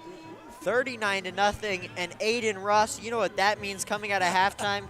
We're going to have a running clock. Yay. And this game will really speed up. In the first matchup between these two teams back in August, it was 45-0 at halftime, and Westside was able to score 2 more touchdowns in the second half to make the final score 57-7. And fellas, this is just like a repeat, only they had 45 points the first time they met at halftime. Yeah, and some of that is probably due to the fact that Westside did try 2 two-point conversions, and they did not get either of them. So that is why it is 40 and not 44.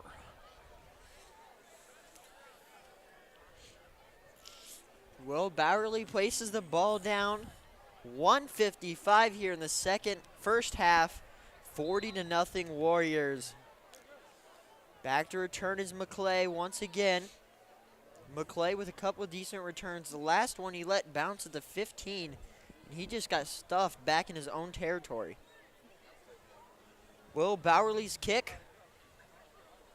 Straight at McClay once again, up towards the 5-yard line. He'll field it, running back towards the middle, up to the 20, but cuts back outside, and he'll be dragged down at the 23-yard line. Yeah, McClay actually, he almost had a hole there. He just, it's a great tackle from Westside.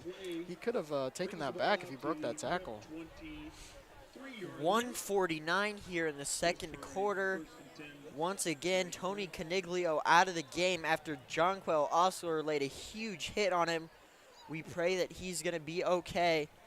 He won't come back into this game, I imagine, probably for the rest of the game. But it looks like we'll have the sophomore, once again, Elijah Cannon, come back into the game. Ball at the 23-yard line. 1:49 here in the second quarter. Yeah, I'll be curious to see what they do here. You know, run, pass. There's a quick pass from Cannon up to the 20-yard line now. It's a quick little out route pass to Tay Jenkins. Yeah, it looks like Prep's going to try and get this ball down the field. You know, that kind of surprises me. I thought maybe they would just run this clock out and go into halftime. 1:45 after that play. We'll have a 3rd and 2 now from their own 32-yard line. Cannon will get the sign from the Creighton Prep sideline. Play clock a ticking, but I have no clue what it is at because the play clocks are off. Once again, referees keeping it in their head. Cannon with an empty backfield, looks over the middle, and big deflection there from Teddy Rezak. He almost came up with another pick. Yeah, that one was read beautifully by Teddy Rezak. He probably should have picked that one off, and he might have gone to the end zone for a pick six if he hauled that one in. You know, with that incomplete pass, there's 1:42 left in the half. Westside could still get the ball back maybe here for one more possession here before halftime. Westside has 3 timeouts if they choose to use them at any point to potentially get the ball back and score. 3rd and 3 now for the Junior Jays from their own 32-yard line. Cannon will be in the shotgun, backs to his left and right. And we'll have a false start. There's going to be a jump on the tight end. They'll march back another 5 yards. 3rd and 8 it'll bring up from their own 27-yard line. Big mental mistake there from the Junior Jays. That is now a much less manageable 3rd down. Yeah, definitely not something you want if you're Creighton Prep. You know, you had a 3rd and about 3 yards, and now you're moving it back to a 3rd and 8, which is an obvious passing situation instead of something that you could probably run and get.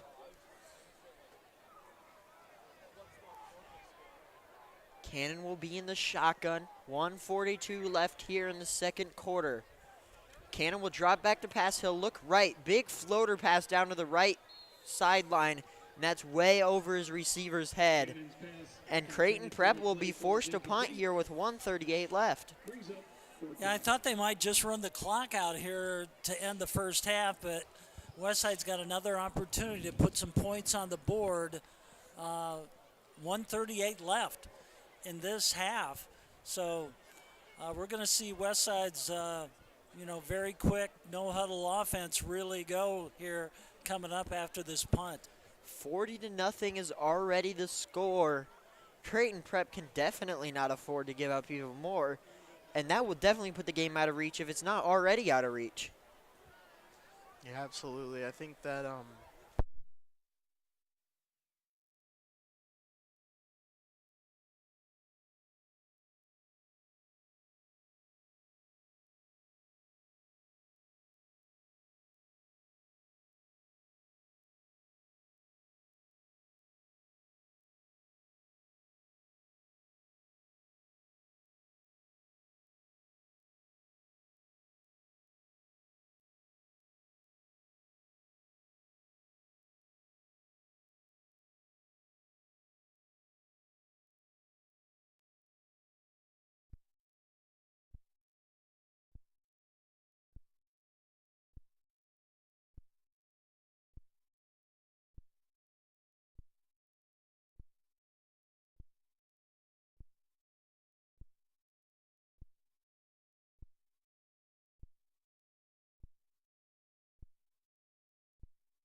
We'll welcome you back to the WTV Live Network. Our mixer crashed, and we had no audio there for a minute. And boy, did we some big punt return, but it's called back for a block in the back.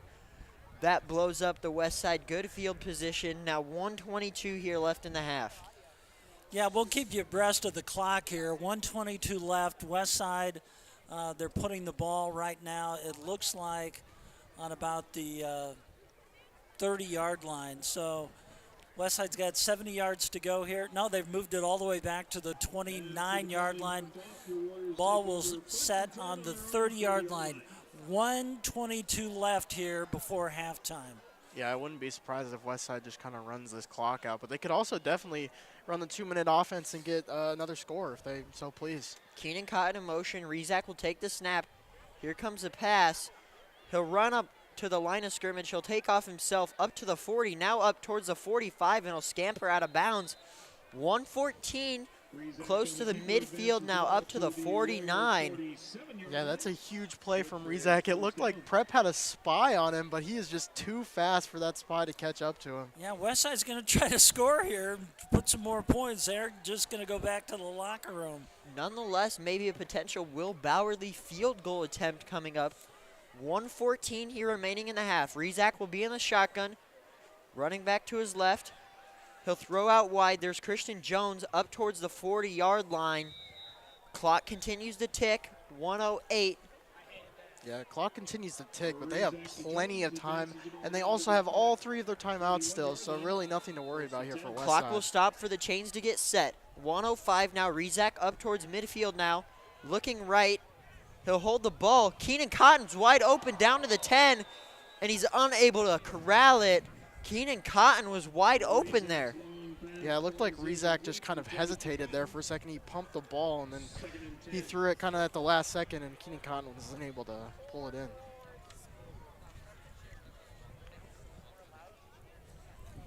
That brings up 2nd down and 10 now for the Warriors. 58 seconds remaining in the half.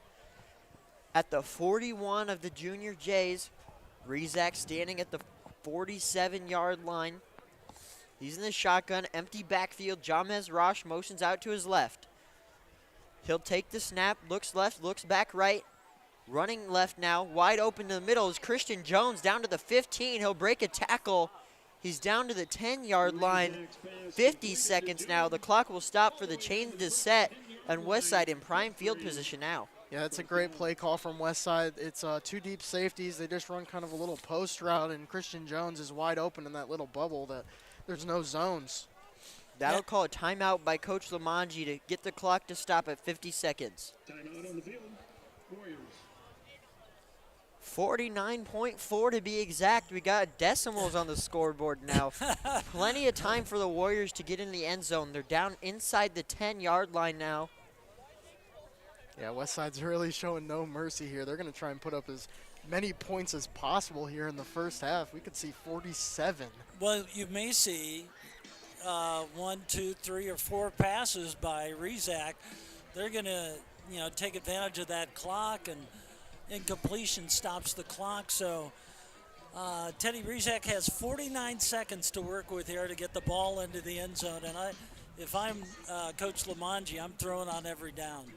Yeah, absolutely. No reason to run the ball. You want to make sure that if you do get a completion, you're either getting out of bounds or you're getting somewhat close to the end zone. Right.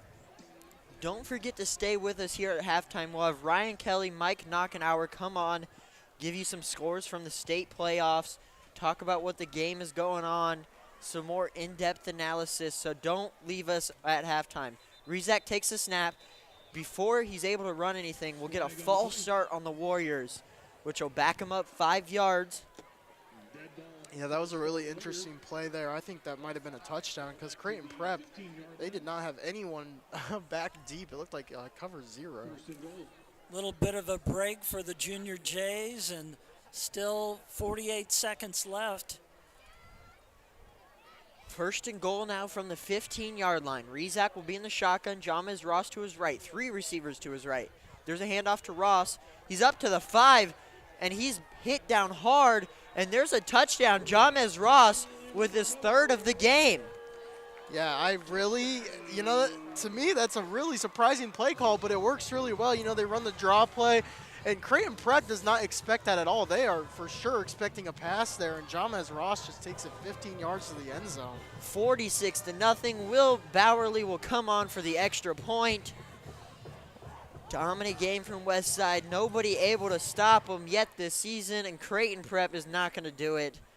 Will Bowerly remains perfect, right down the middle, 47-0 Westside.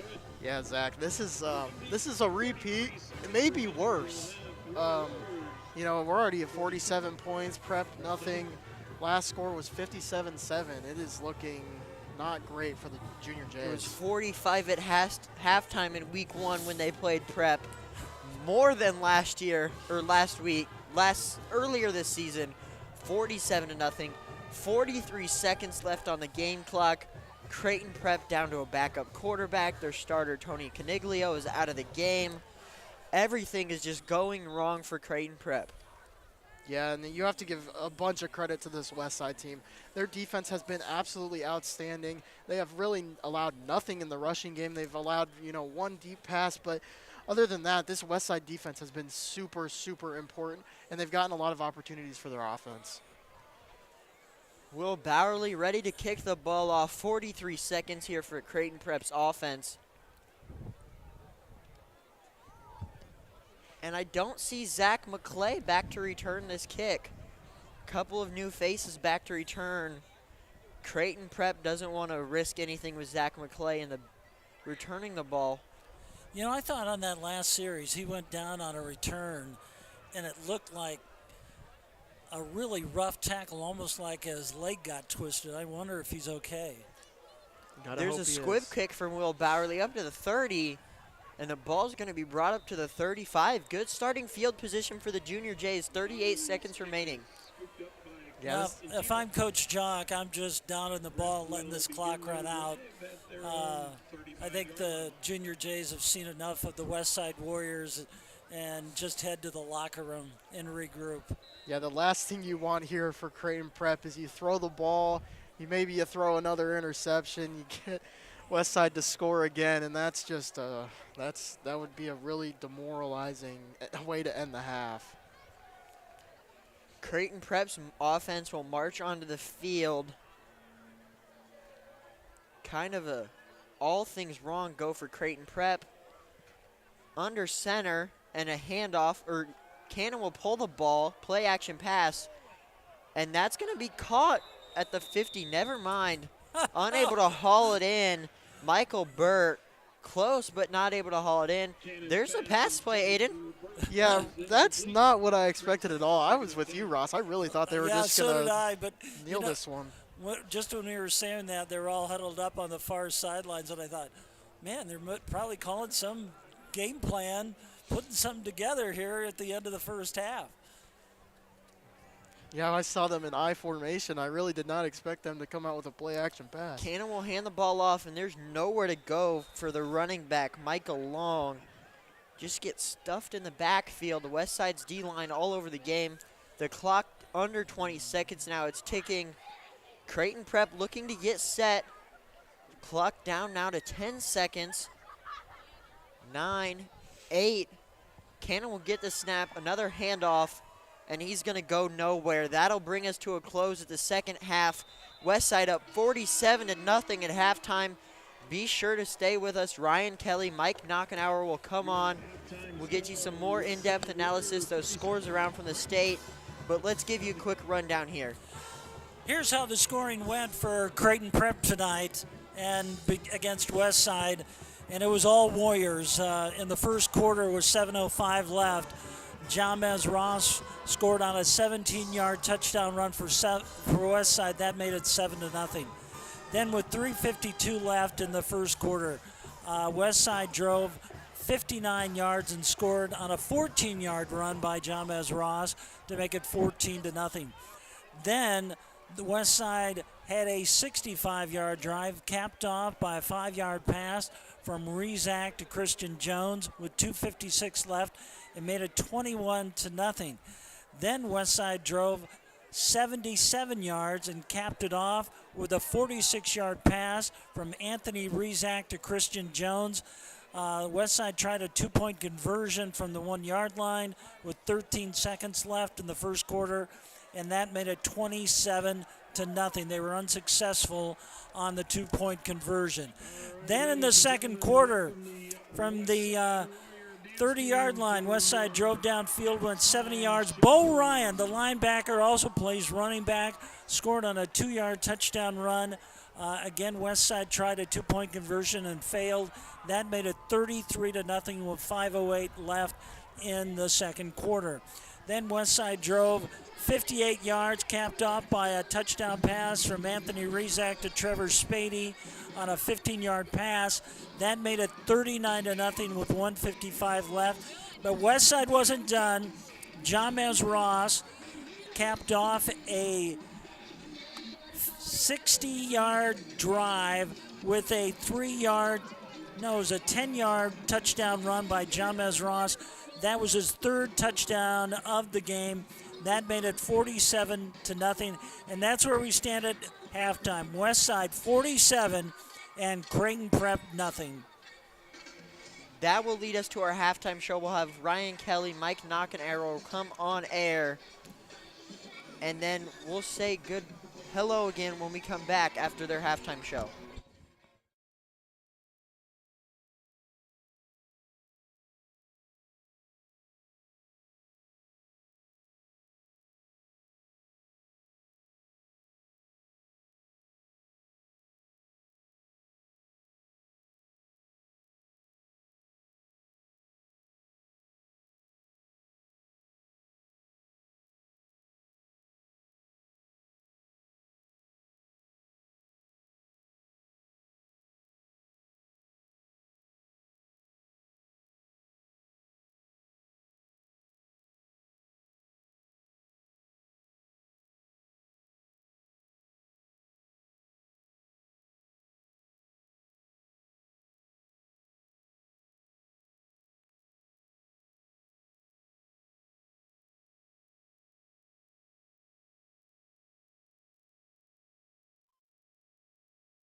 Folks, and welcome to the KB Halftime Show. My name's Ryan Kelly. Joining me from Creighton Prep, my good friend Mike Knockenauer. Mike, not the best scorer now, 47-0. But how you doing tonight? I'm doing well. I mean, it's a chilly night, but it feels like October in Nebraska, and it's a beautiful night for some football. Yeah, I should probably put my gloves back on after this. But this game was very Westside dominant. I mean, let's just kind of take a look at both first and second quarter. In that first quarter, when we saw Westside had that first play there, Creighton Prep, it took them 4 minutes to score. That's something that we talked about on the sideline. It took them 4 minutes to score. That Creighton Prep defense just really slowed them down. Do you want to talk about that? Yeah, it was encouraging to see early on. We were as you said, we were talking about it on the sideline. 4 minutes, they really slowed down the Westside offense early, but then the 3-and-outs just kept hitting the Prep offense. That Westside defense staying stagnant, really just making the Prep offense one-dimensional. And it just brought the Westside offense back out on the field, and Prep defense just unable to recover quick enough. It just turned into a massacre after a while. So that Prep defense just really slowed down. Westside took over 47-0. You know, just looking down this game, you know, Westside's going to probably play some second or third string players. We're going to see different offensive players, defensive players as well come out. Just, you know, for Creighton Prep, just what can you do right now, being down 47? I mean, right now it's just for morale. Most likely, what you're going to want is to try and get on the board at some point. This Prep team has not been shut out since they were shut out by Westside in the opening game of the 2020 season. So there's a lot on the line for just scoring a point. in some way. Just getting on the board would be huge, at least for morale going into the offseason. I mean, if you're one of the seniors, you're thinking to yourself, hey, I don't want my last game to be a shutout. I want to at least try and get out there and score some sort of points. So that's mostly right now you're playing for morale points. You're trying to just stay in the game as much as you can. Don't give up. It's your last game of the year, most likely. So you're just mostly trying to keep the morale up and just try and. Now let's just take a look at some key players. Do you want to start first with Prep? I mean, it's been tough for both sides of the ball. Henry Bartholomew with an interception though, and That was a big play for Prep there. Yeah, it was probably the brightest spot here early on. But I mean, you can go ahead. One of probably half a dozen Westside players. Yeah, that you could go Anthony ahead. Rizek, 164 passing yards, quite an impressive game. This game has kind of slowed down a little bit here. It's been the second quarter a lot more back and forth action with Westside and Prep, but we saw them throw on a lot of touchdowns there at the end. No, going on this game, Westside 47-0. It's looking like it's gonna be Westside's game yet. It's not officially over yet. But what does this game mean? For a win like this for Westside mean? So if we look at this, Westside playing Creighton Prep, and kind of looking at the bracket here, Westside will either play Papio La Vista or Bellevue West. So this game's the road to Memorial Stadium. This is very important for this team. Mike, from a Prep standpoint, if Prep were to be kind of in this position to win, just what would kind of the thought going for Prep would be? It would just be to stay in the game. It wouldn't be the big flashy plays. It would be just to stay in the game, just by check downs, just quick little gains, as long as it's positive. Positive gains would have been huge for this Prep offense, and that's just what they weren't unable to do at the beginning.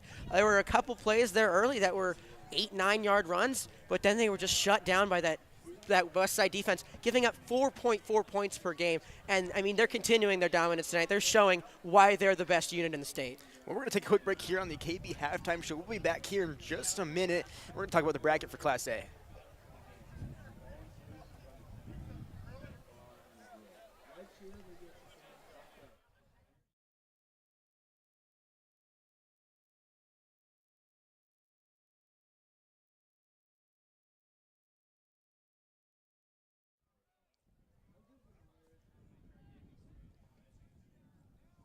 Go back in. Gonna go back in. Ready? We're gonna talk about the bracket. Ready? Over there. Ready? 5, 4, 3, 2, 1. Good evening, folks, and welcome back to the KB Halftime Show. In case you missed it, my name is Brian Kelly. Joining me here, Mike Knockenauer. We just finished our first part. Westside leads 47-0 over the Creighton Prep Blue Junior Jays. Let's take a look now at the Class A bracket. We got a lot of action going on for Friday Night Lights here. Some games were played at 4 o'clock, and most of them were played this evening. But Mike, you want to start out with the bracket? Yes, so we're going to start off in the number 2 team in the state at Millard South, who's really been the only team that has been able to compete with the Westside Warriors up to this point.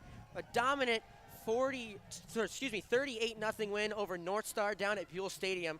And then earlier this afternoon as well, it was the number 3 ranked Elkhorn South Storm taking down the Papio South Titans 42-0. So some 2 dominant wins over the 2 top 3 teams in the state. But then we got some other games going on as well. We have Lincoln East leading Lincoln Southeast 17-10 with just under 4 minutes to go down in the third down there at Seacrest Field in Lincoln. Gretna has a 17-7 lead over Omaha North down in Gretna. One of the games that we've been, as you've been saying, a big, very important game to the Warriors. Bellevue West leads 21-20 over Papillion La Vista down there in Papio.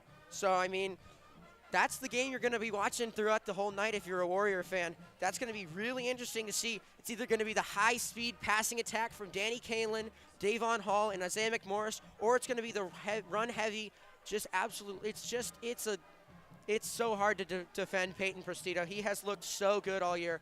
As you probably saw, over 325 yards against the Junior Jays on senior night. So, I mean, if anyone's going to give them a run for their money, it's going to be an offense that is high-powered and can try and stay in games.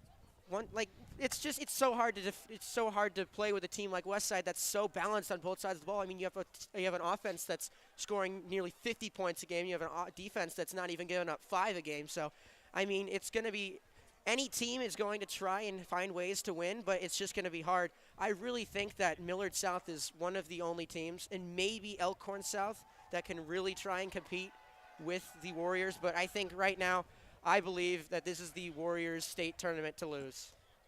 Now, looking at this bracket and kind of the remaining teams left after, Millard South eliminated North Star and Elkhorn South eliminated the Titans, so what are just some teams that stand out to you, Mike? I mean, for me, I'm looking at this battle of the Tri-City area here, Kearney and Grand Island. That's a game that I really want to see. To me, Grand Island sticks out as a team. They're a respectable team. Absolutely. I mean, they're hanging in there. That was one of the scores I didn't mention. 16-10 Kearney at halftime down there in Kearney. So, I mean, like you said, Grand Island, very respectable football team. They're a great unit down there. It's always interesting to see how they're able to stay in there with the top dogs in Class A. Last year, headed all the way to the state semifinals just to eventually fall to the Warriors. But as you said, it's going to be interesting. If anyone can take down the Warriors, I think it's going to be one of the teams from either a Millard team, an Elkhorn South team, or a team that, honestly, one of the ways that the Warriors are going to get beat is if they underestimate an opponent. If an opponent comes in here and they're able to just punch Westside in the mouth, that's going to be really interesting to see how the Warriors are able to respond. That's something that this Westside team's going to have to just keep their eye on. We saw Westside when they played Kearney away.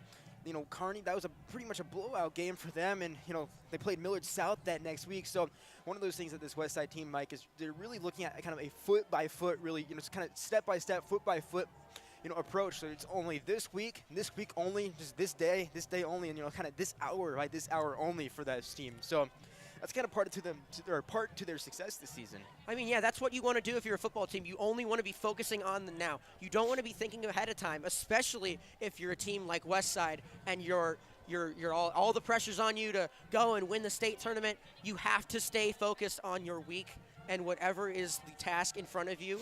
Right now, that's Creighton Prep, and so far they've more than handled them. I mean, they're out gaining Junior Jays by almost 400 yards. It's been just an absolute incredible showing so far, but right now you're still only focused on the now. You're not focused on next week. You're not focused on anything else except finishing out the game right now. After the game tonight, you can go and focus on whoever you have next week and start preparing. But right now and going forward, you need to be staying focused on the game you have at hand. Now, let's kind of shift focus here, and let's talk about this energy tonight. We're in a freeze warning right now. I mean, I can't feel my fingers right now. I mean, I'm wearing gloves. Yeah, I don't have the tech gloves on right now, so I can type on my iPad screen. But, I mean, this game is really cold. I mean, this week is kind of weird. I was wearing shorts on Monday. I was going to school in shorts on Monday, and now I'm wearing pants and my parka, and we're all winter geared up. Looking at our tech operators right now, they're all wearing hats and mittens. So I mean, I've only worn a sweatshirt about 3 times this year far. We've been lucky with this weather. And I had to pull out the heavy coat. I mean, it's just Nebraska weather for you. I mean, it's supposed to be like this for a while, but I mean, it's gonna get warmer again. I think that's just what Nebraska weather is like. Next Friday, it's gonna be the 60s again. That's just something that baffles me here. I've lived in Nebraska my entire life, Mike. This weather still just always seems to shock me. I mean, I'm shivering now. I mean, yeah, you can't. It's some of the most unpredictable weather there is. I mean, there's so much that can happen. It can be raining. It can be raining. 10 minutes later, it's completely sunny. 30 minutes after that, blizzard. It's nuts. I just don't get it. Now, this kind of affects the players. We saw many players kind of go down this evening. Not as many, which is always good because we do not want to see players going down. But this cold just really affects the gameplay. We like Millard South versus Westside. The ball looked really slippery from on the sideline there. The ball was just slipping. We've seen a lot of kind of slippage here tonight. Definitely a lot of cold fingers. But let's talk about just some of how the cold has affected this game for Prep, Mike. I mean, the cold has affected both sides. I mean, we've seen multiple drops from either team, but I mean, it definitely seems like the Junior Jays have been struggling it with a bit more, which is, I mean, they already were at a disadvantage coming in. I mean, they had Angelo Walker, who was questionable coming in, but he was good to go. He looked strong early on, but outside of that, I mean, you come in, you have to play this team for a second time this year. Your biggest rival to beat you by 50 in the first week of the year, and then now you got to play with freezing cold temperatures as well. And talk about kind of the mindset going into this game. You lost to this team for week one, a big loss, and now you're playing them again, and you're up 47-0 at half. You know, just kind of that mindset that goes in this game. But we're gonna end our KB halftime show here as the Warriors and Junior Jays will go back to their respected sidelines. Thank you for joining us. I'm Ryan Kelly, and this is Mike Knockenauer. We're gonna send this back up to Zach and Aiden.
Yeah.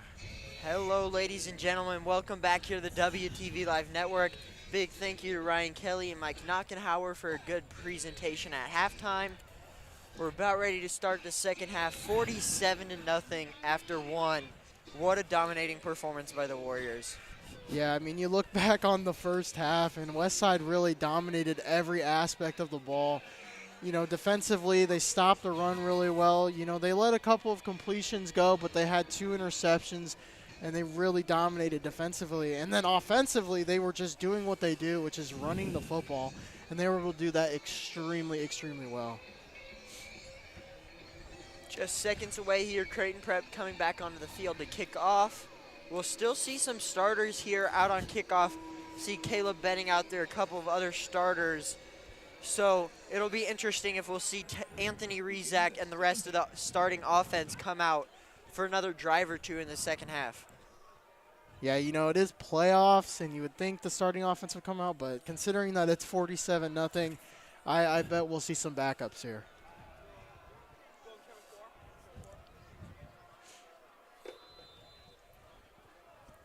Caleb Benning will be back to receive. He's standing on his own 10-yard line.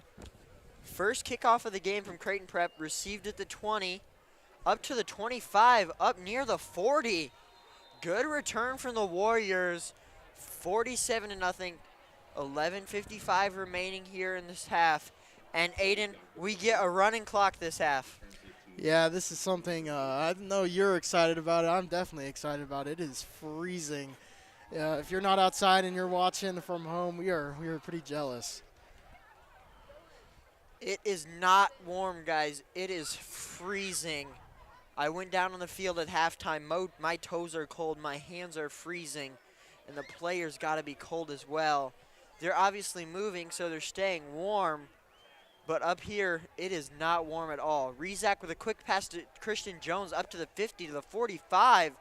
Christian Jones powers his way down to the 41-yard line. Yeah, so that's really just a run play from Westside. That's an RPO, run pass option. He's reading the linebacker. He fakes the handoff to Jamez Ross because the linebacker did not pursue Christian Jones, and it's just an easy, quick slant that they complete. Anthony Rizak still out there, up 47-0. Quick handoff And a fumble there. Warriors are able to jump back on it. Big miscue from the Warriors. Creighton Prep says they have it. No signal yet from the officials. Still no signal, waiting on a call. Westside will keep the ball. Big miscue by the Warriors, almost gave Creighton Prep the ball. Yeah, it just looked like kind of a mishandled snap or a mishandled. They were trying to hand it off to Rizak was trying to hand it off to Brody Gok, and it looks like, you know, they were kind of confused on who was taking the ball and who wasn't. Rizak in the shotgun. That's a loss of 6. 2nd and 16. Quick pitch to Brody Gok. Speed up to the 40, but we'll have a flag on the play. Brody Gok down to the 36-yard line. Wouldn't be surprised if we see that one called back. Yeah, the flag's in the position where, you know, you usually see maybe a holding call or some type of pre-snap, and it is on Westside. Indeed it is. That'll march Westside back even more.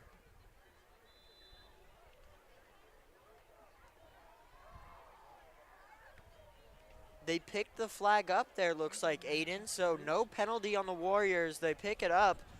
That'll bring up 3rd and 7 at the 49-yard line.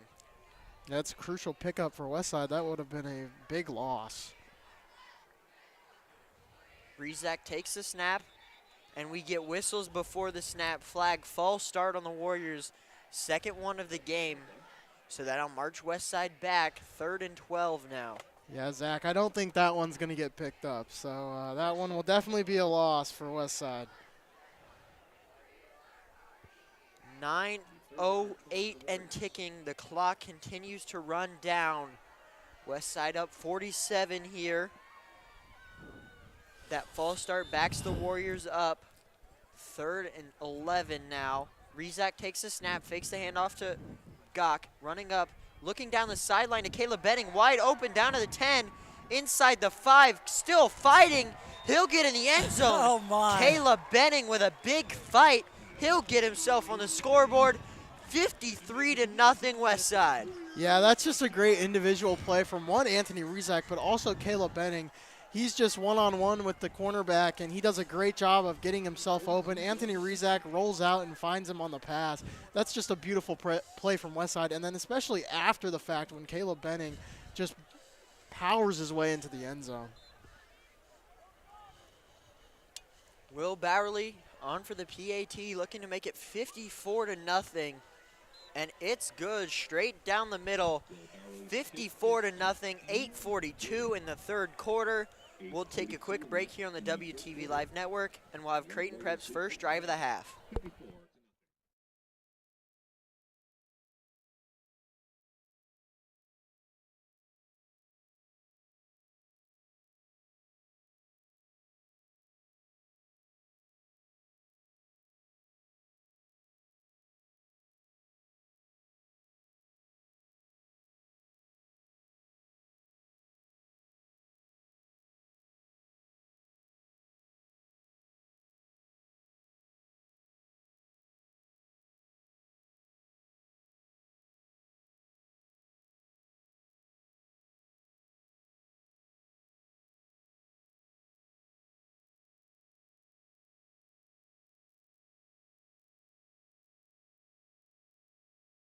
Yeah. Welcome back here on the WTV Live Network. I'm Zach Kastrick. I'm joined by Ross Sternstrom and Aiden Dunlap. Caleb Benning finds himself wide open at the 10-yard line. He fights his way into the end zone to make it 54-0, and Westside is all over Creighton Prep right now. Yeah, the one thing that surprised me the most about that drive is Westside pretty much had all of their starters in, not many backups. They had Brody Gok in at running back, but Gok's been amazing for them. 8:42, we'll have a running clock continuing in this 3rd quarter and presumably the rest of the half. That one's fielded at the 5, running up near the 20, still going. He's up near the 25. Good return by the Junior Jays, and that clock continues to run, and it cannot tick fast enough with this cold weather. Yeah, definitely. I mean, it's freezing. I bet the players are cold. Some of them are wearing short sleeves, no sleeves at all. Their arms must be freezing. And obviously those players on the field, they're warming up it's cold down there, but the players that aren't getting playing time yet, those backups that look to get in the game later, they've got to be freezing. Yeah, There's for the sure. snap to Cannon. He'll hand the ball up to the middle, up to the 30 now. You know, it's not a bad gain on first down. Prep really has not had their running game. It has not gone well at all for them. So we'll see if maybe in the second half they can't get something going. That'll bring up 2nd and 6 now for the Junior Jays. 7:40 and ticking here in this third quarter. 54-0, Westside all over Prep. The backup quarterback, Cannon, is in the game now. Tony Coniglio is out of the game. He got lit up by Osler earlier in this second quarter. So we're presumably going to see Cannon the rest of this game.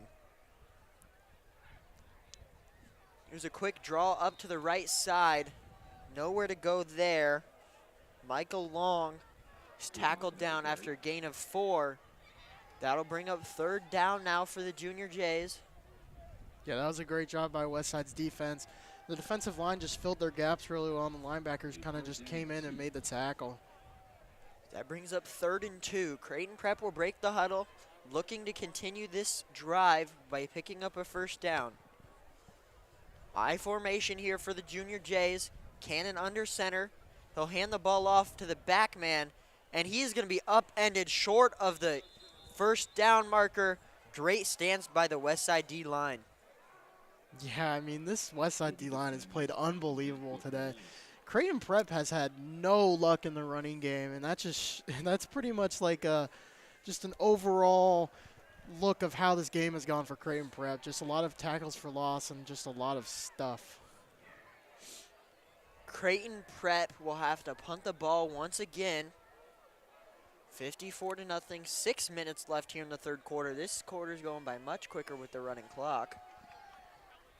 And we've got Caleb Benning back there on about the 33-yard line. Starter still in the game on special teams, especially that Caleb Benning, like Ross said, at the 33-yard line. That punt, good punt this time by the Jays. Caleb Benning shading all the way back to his 20 to return it, but he's going to have a hole up to the 30-yard line, and he's going to be pushed back. 5 minutes, 30 seconds here in this third quarter. Westside's offense will come back on the field. Yeah, that was some good blocking. I saw some good blocking on the punt return, but inevitably Creighton Prep was able to get down there and make the tackle. And like we expected, Anthony Rezak's day is over with Westside up 54. Quentin Warren will come into the game now. Yeah, I think one of the most important things with playoffs especially is you really, when you're up this much in a playoff game, you need to put backups in because you really do not want your starting players to get injured. We'll see those warm winter coats broke out down on the sideline. Got to keep those players warm. Warren will take the shotgun snap, hand the ball off, and he's up to the 40-yard line and running. Good, strong run by the Warriors. Just looking at Anthony Rezak's game tonight, fellas. 4 touchdown passes in this game. Another remarkable performance by the quarterback who leads Class A in total offense. He did it all again tonight for the Warriors. Rezak went for 16 for 21, 228 yards, passing 4 touchdowns through the air.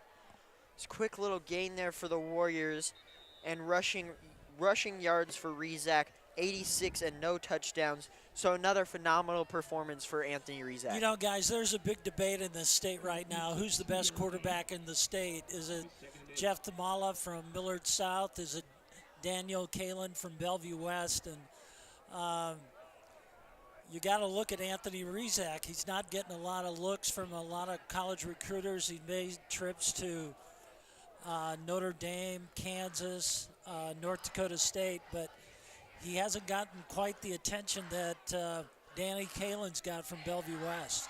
Warren in the shotgun. He'll hand the ball off to Matoyer, and he is met at the line of scrimmage. That's going to be big stuff by the Junior Jays. Good performance there. Jamez Ross has checked out of the game, guys. So if we'll take a look at his stat line, Jamez Ross, 14 carries, 149 yards, and 3 touchdowns. averaging 10.6 yards per carry.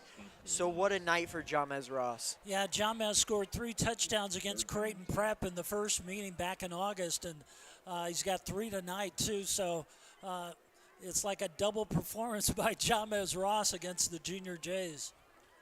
Warren will be in the shotgun. He's waiting for the snap. He gets it. He's looking to his right, stays to his right, and that's overflown. Big, easy pick there for the Junior Jays, and he's going to run it up. Poor pass there. Bradley Richardson right there waiting for the ball straight into his hands. Yeah, that one was just a little bit overthrown by Warren, and Richardson's just in the right place at the right time, and that one just falls right into his belly. And that's only the second time in this game that Creighton Prep has crossed the 50-yard line in this game. So it's the defense that comes up with the big play. That's the second interception from the Junior Jays tonight. Bartholomew got one earlier in the game. So the defense making some points here for Creighton Prep here in the third quarter. And the shotgun will be Cannon. Cannon looks back to his left, and that's going to be tipped a couple of times. Falls incomplete. Looking for his receiver, Jacob Ruby. Yeah, Ross, and you mentioned Anthony Rizak not getting many offers. I kind of wanted to go back to that. You know, a lot of people talk about Anthony Rizak, how great of a runner he is. And, you know, some people bring up the point, well, he's not a great passer. But when you look at his stats and you look at how he plays, that's not really true. He's got a 73% completion rate, and he's one of the best passers in the state, really. One of the things that some of the recruiters have said is that his arm strength doesn't have quite the powerful arm that maybe Danny Kalin does, who first got offered to Missouri, then decommitted and went to Nebraska. But the thing is, if you're an opposing coach, it's Anthony Rizak that you don't want to face because he is so multidimensional in what he does. He's so cool under pressure. When the rush is on, he very rarely throws an interception. And the other thing is, he's just a very smart quarterback. He has a record of 34-2 right now as a starting quarterback over 3 years. There's not many quarterbacks around the nation in high school football that have that kind of record as a quarterback. There's a swing pass from Cannon out wide to Ruby, and that bounces off his feet and is actually almost picked by the Warriors. Yeah, perhaps just looking for anything they can get at this point. They've thrown the ball a couple times here and kind of see what they do here. Yeah, this will probably be the last play of the third quarter. They go over the ball with just 20 seconds left. 4th and 10 now for the Junior Jays. Cannon will be in the shotgun. He's rolling out right, looking for an open receiver. He lobs it downfield. Wide open, he finds his tight end. Good reception there. That'll be a touchdown for the Junior Jays.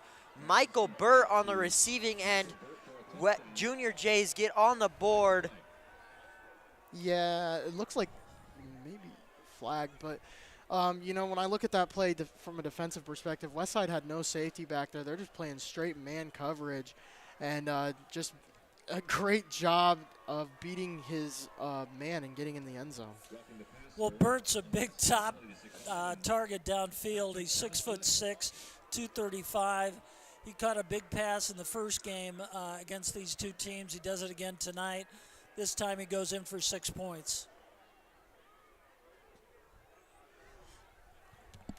Creighton Prep comes on for the PAT. Andrew Gotch will be the kicker. Creighton Prep 6 waiting the PAT. Get the okay from the official. And to me, that appears to be a delay of game, but we have no play clock like we mentioned. So we'll see what the call is. Yeah, you'd assume delay of game or a false start, some pre-snap penalty. It doesn't really make a difference which one it is. It's a 5-yard penalty either way, so. False start will be the call that backs up Creighton Prep 5 yards. They'll have to now kick it from the 8. The kicker will be standing and kicking from the 15-yard line. Backs him up a little bit, but still more than manageable for Gotch. Gotch's kick right down the middle, splits the uprights. No good, actually. My bad. Bad angle from up here. He misses that one wide left. So Creighton Prep 6, Westside 54. Westside is up 48 with 7 seconds left here in the third quarter. Yeah, you know, it's kind of ironic because I was literally just about to say we could see a duplicate of the first game, 57-7, and then he kind of spites me and misses the kick. But yeah, pretty good play from Prep though. They finally get on the board. You know, something they need. It's just a really good, you know, moral victory for Prep right there. When we were talking to Mike Knockenhauer, he was on for our halftime. I was asking, well, what would be a good game for Creighton Prep here? Obviously, Westside's such a dominant team. He says, really, Creighton Prep just has to make the score look good. You know, it's hard to beat Westside, and you get down so early in the game. And, you know, Creighton Prep just trying to make the score look respectable at this point. So 6-54, that's still a 48-point lead. And Kayla Benning still out there to receive kicks.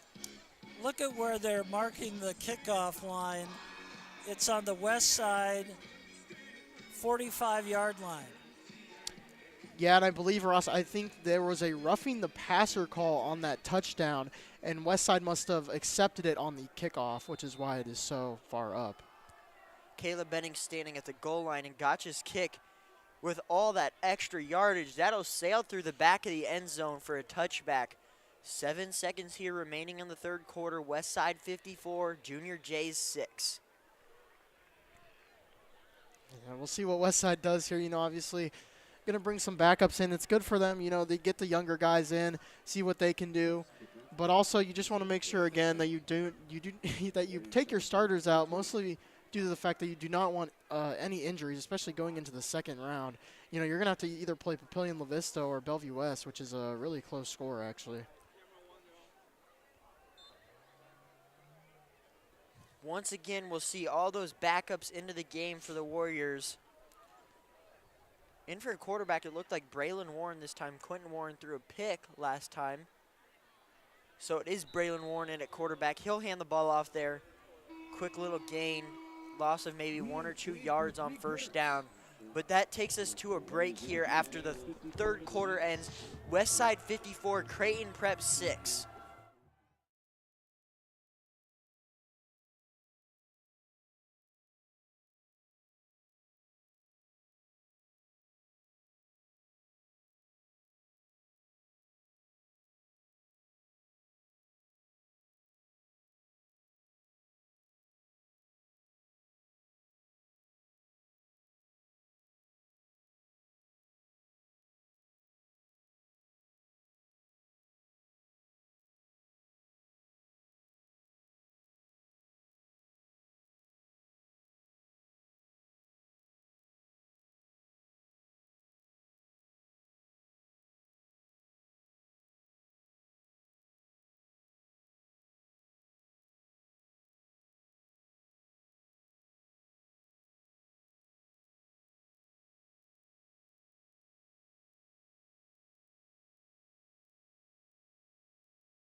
Welcome back here on the WTV Live Network. I'm Zach Kastrick. I'm joined by Aiden Dunlap and Ross Sternstrom.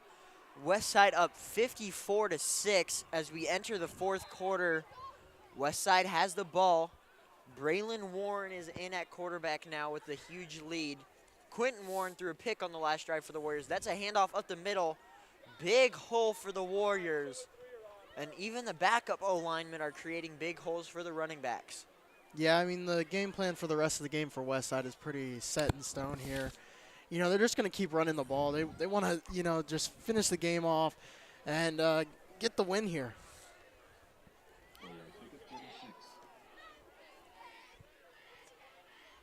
Warren will take the shotgun snap, hand off the ball once again, and that time it goes nowhere.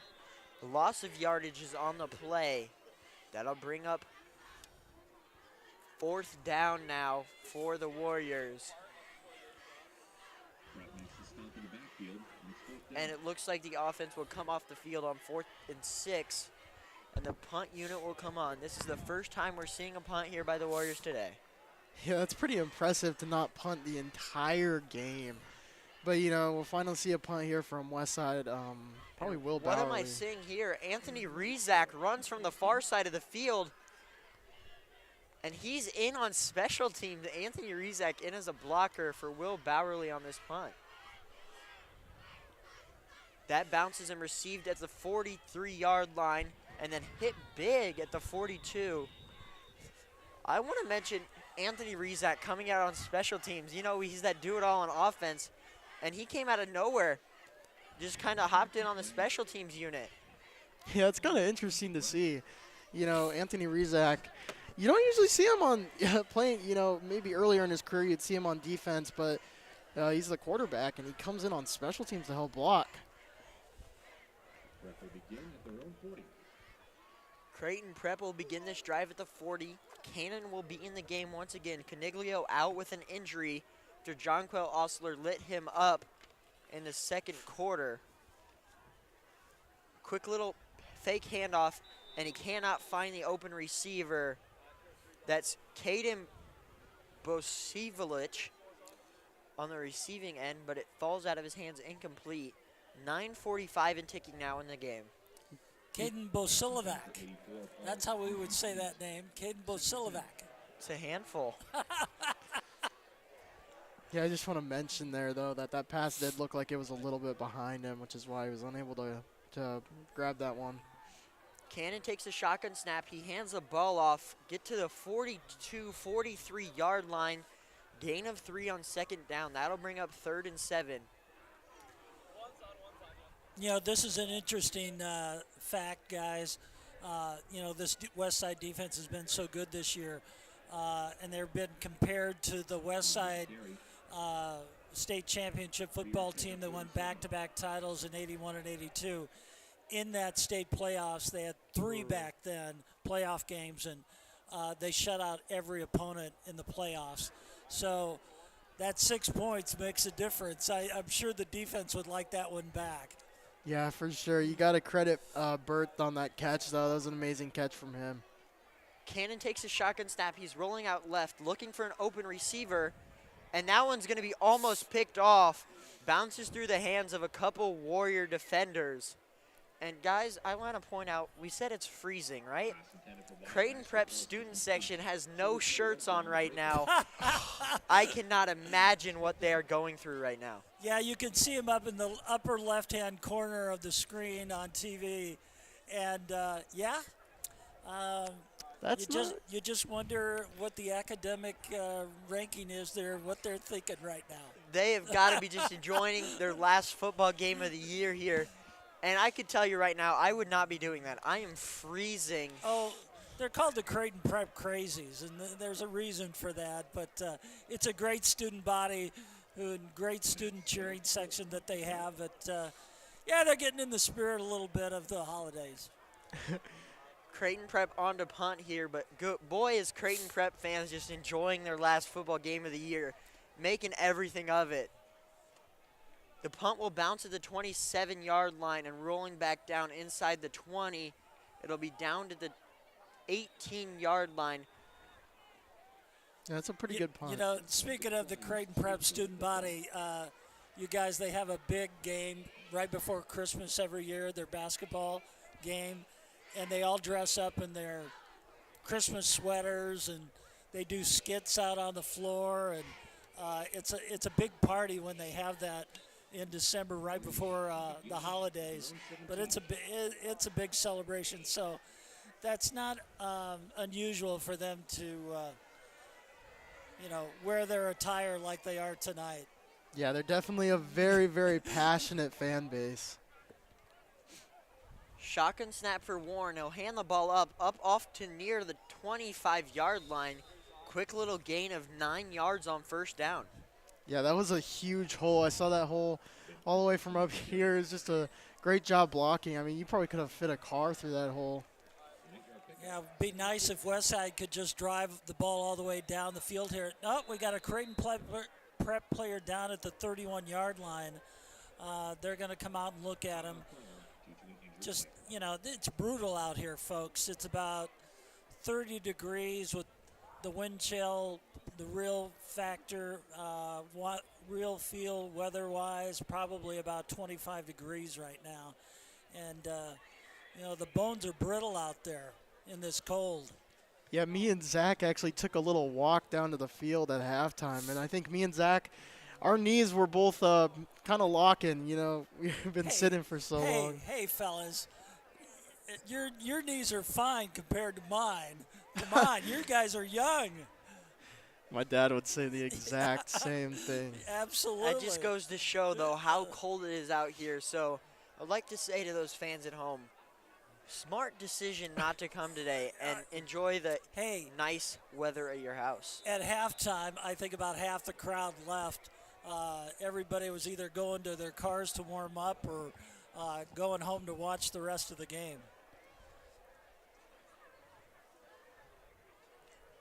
Backup still in the game for Westside. In at quarterback, Braylon Warren. He'll hand the ball off. Big gain there on second down for the Warriors. Big hole. That's Finn Christensen, the junior, on the carry. He actually got his first touchdown of the year last week versus Lincoln Northeast. Under 6 minutes to go now in this ball game, and the clock just continues to run. Since we're over the 35-point mark, a 48-point separation right now between these two teams, and the clock just keeps on rolling, folks. Braylon Warren will take the shotgun snap. He'll hand the ball off once again up near the 40. Big hole opens there for Christensen, and he'll get up to midfield. Yeah, I got to say, I'm fairly surprised how well this second-string O-line is blocking, and there's a flag on the field, so we'll see if this one comes back or not. That was after the play. A little bit of extracurricular activity going on near the 45-yard line, so the referees will meet together, decide who it's going to be on. Saw a couple players laying on the ground. That's going to be a personal foul on Creighton Prep, so that'll move the ball forward even more for the Warriors. So more great field position, free gift there from the Junior Jays, and the clock is now within 4 minutes and 40 seconds left in the game.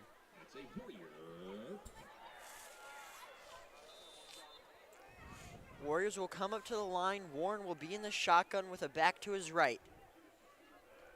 He gets the snap, he'll hand the ball off, and he's stuffed at the line of scrimmage, nowhere to go. And he gets pushed forward, but they're going to call his forward progress down after a gain of just 1. Yeah, it's a nice run by Christian. I mean, you can pretty much expect all runs here from Westside at the end of this one. They're just trying to run the clock down. I think they're trying to get back to the locker room, enjoy the win, and really start to focus on their next game.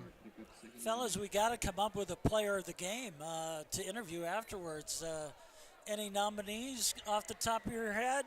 Been a lot of great performances. Anthony Rezak, Jamez Ross, even some of these backups are getting good stat lines now. Christensen gets the handoff after a gain of 1 or 2. He's tackled. Well, I think Anthony Rezak would be my pick. 4 touchdown passes. Just another great performance by him. Had a lot of good runs tonight. Aiden, what do you think? Yeah, I mean, it's hard to choose between Anthony Rezak and Jamez Ross. They both had unbelievable games. Both of them have played really, really hard, and they've both put up amazing stats You can't tonight. skip over the defense. You know, there's a lot of great players out there, people racking up tackles. Couple of interceptions for some of those defensive backs. Caleb Benning. As Christensen bounced that one's outside to the numbers, he's down at the 28-yard line. Well, John Quell had the big hit of the game that put Caniglio out, and then Bo Ryan's back there making a lot of tackles for losses. Bo Ryan on defense, and Christian Jones played real well. I would also say R.J. Eckhart as well. Yeah, he got a sack tonight. So great performance by the defense. Of course, Caleb had an interception in the game too. Warren in the shotgun. He'll hand the ball off to Christensen. He's tackled down around the 32. As that goes nowhere, that'll bring up 4th down. Player of the game idea? Ryan, ask DJ who he wants for player of the game. Either Jamez Ross or Anthony. But they hate giving it to Anthony because, yeah. That brings up 4th down for the Warriors.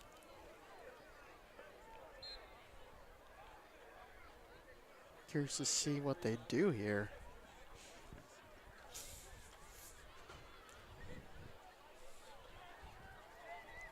1 minute and 45 seconds remaining in this game, and the clock just continues to tick. Creighton Prep down 54-6, minute and 30. They'll take the shotgun snap, hand the ball off. He actually pulls it back, and the ball falls incomplete. Receiver is hit as he catches it. That one falls incomplete for Cannon. Yeah, that was Prep was attempting to set up a screen there, but they just got blown up by Westside. That was great coverage.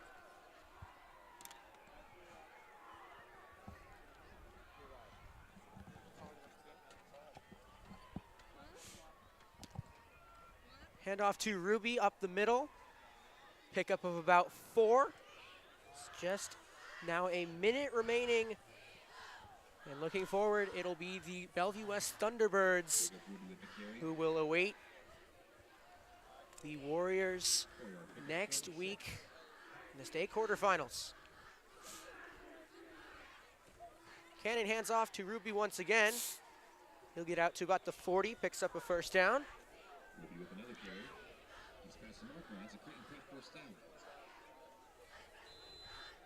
30 seconds to go here in this one. Cannon in the shotgun once again. Stepping back, Survey is looking to throw. He's got Ruby on the outside. He'll get spun down. That's Trey Spady on the outside. And looks like that might be the ball game. They're just going to let the clock run out, and that will be it. A dominant performance, firing on all cylinders of the Warriors. The top-ranked team in Class A opens up their state tournament run with a dominant 54-6 win over their biggest rivals at home. Creighton Prep finishes the season with a 4-6 record. Westside raises their record to 10-0 on the season. Just another traditional battle between these two teams. They have a lot of respect for each other. The neighborhood rivalry continues that has been going on since 1958. That is the 8th win in a row for the Warriors against the Junior Jays. Yeah, I mean, you look at this rivalry goes back really far, and this one was really a no-doubter from the start. Westside just came out firing on all cylinders, and they really, really, really put it to Creighton Prep tonight. So as we said, Bellevue West will come to Phelps Field next week. We'll step aside. Coming up, our post-game show and player of the game here on WTV Live.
Welcome you back here.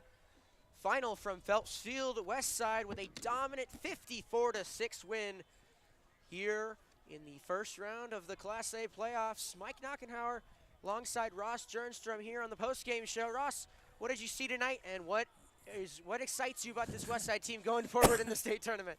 Well, I'll tell you what, this was almost a repeat of that game back in August, the season opener for the Warriors, and in that first half back in August, they scored 45 points, and this one was even better for the Warriors.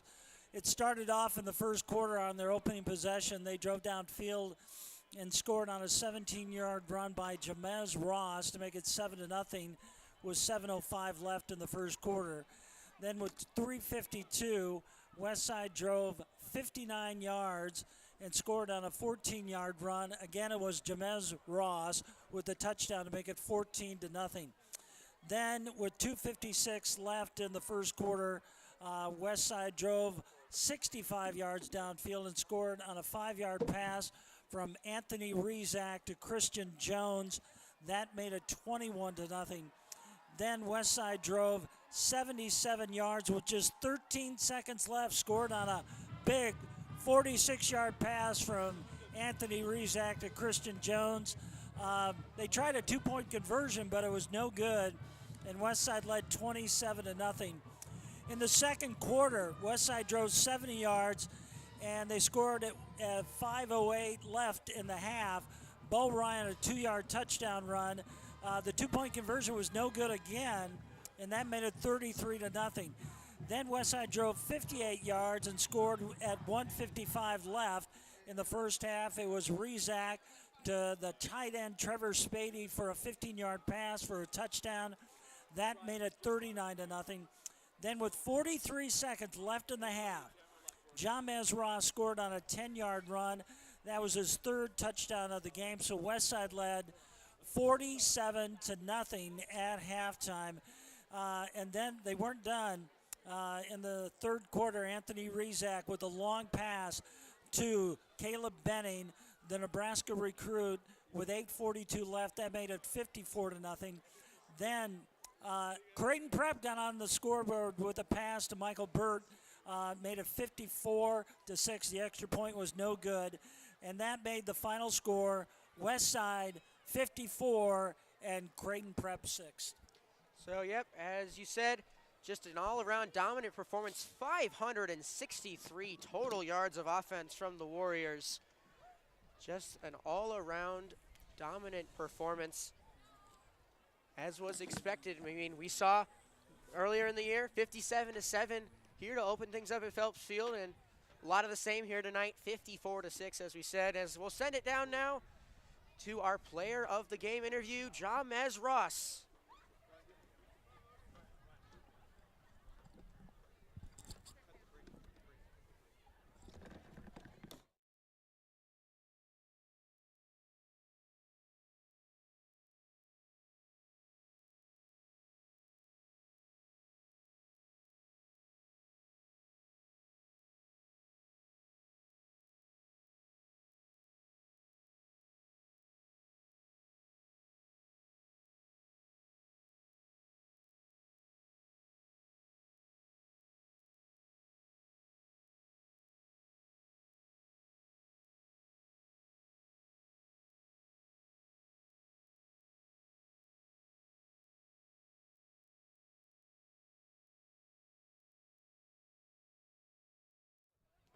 I'm here with our time 42 player of the game, Jamez Ross.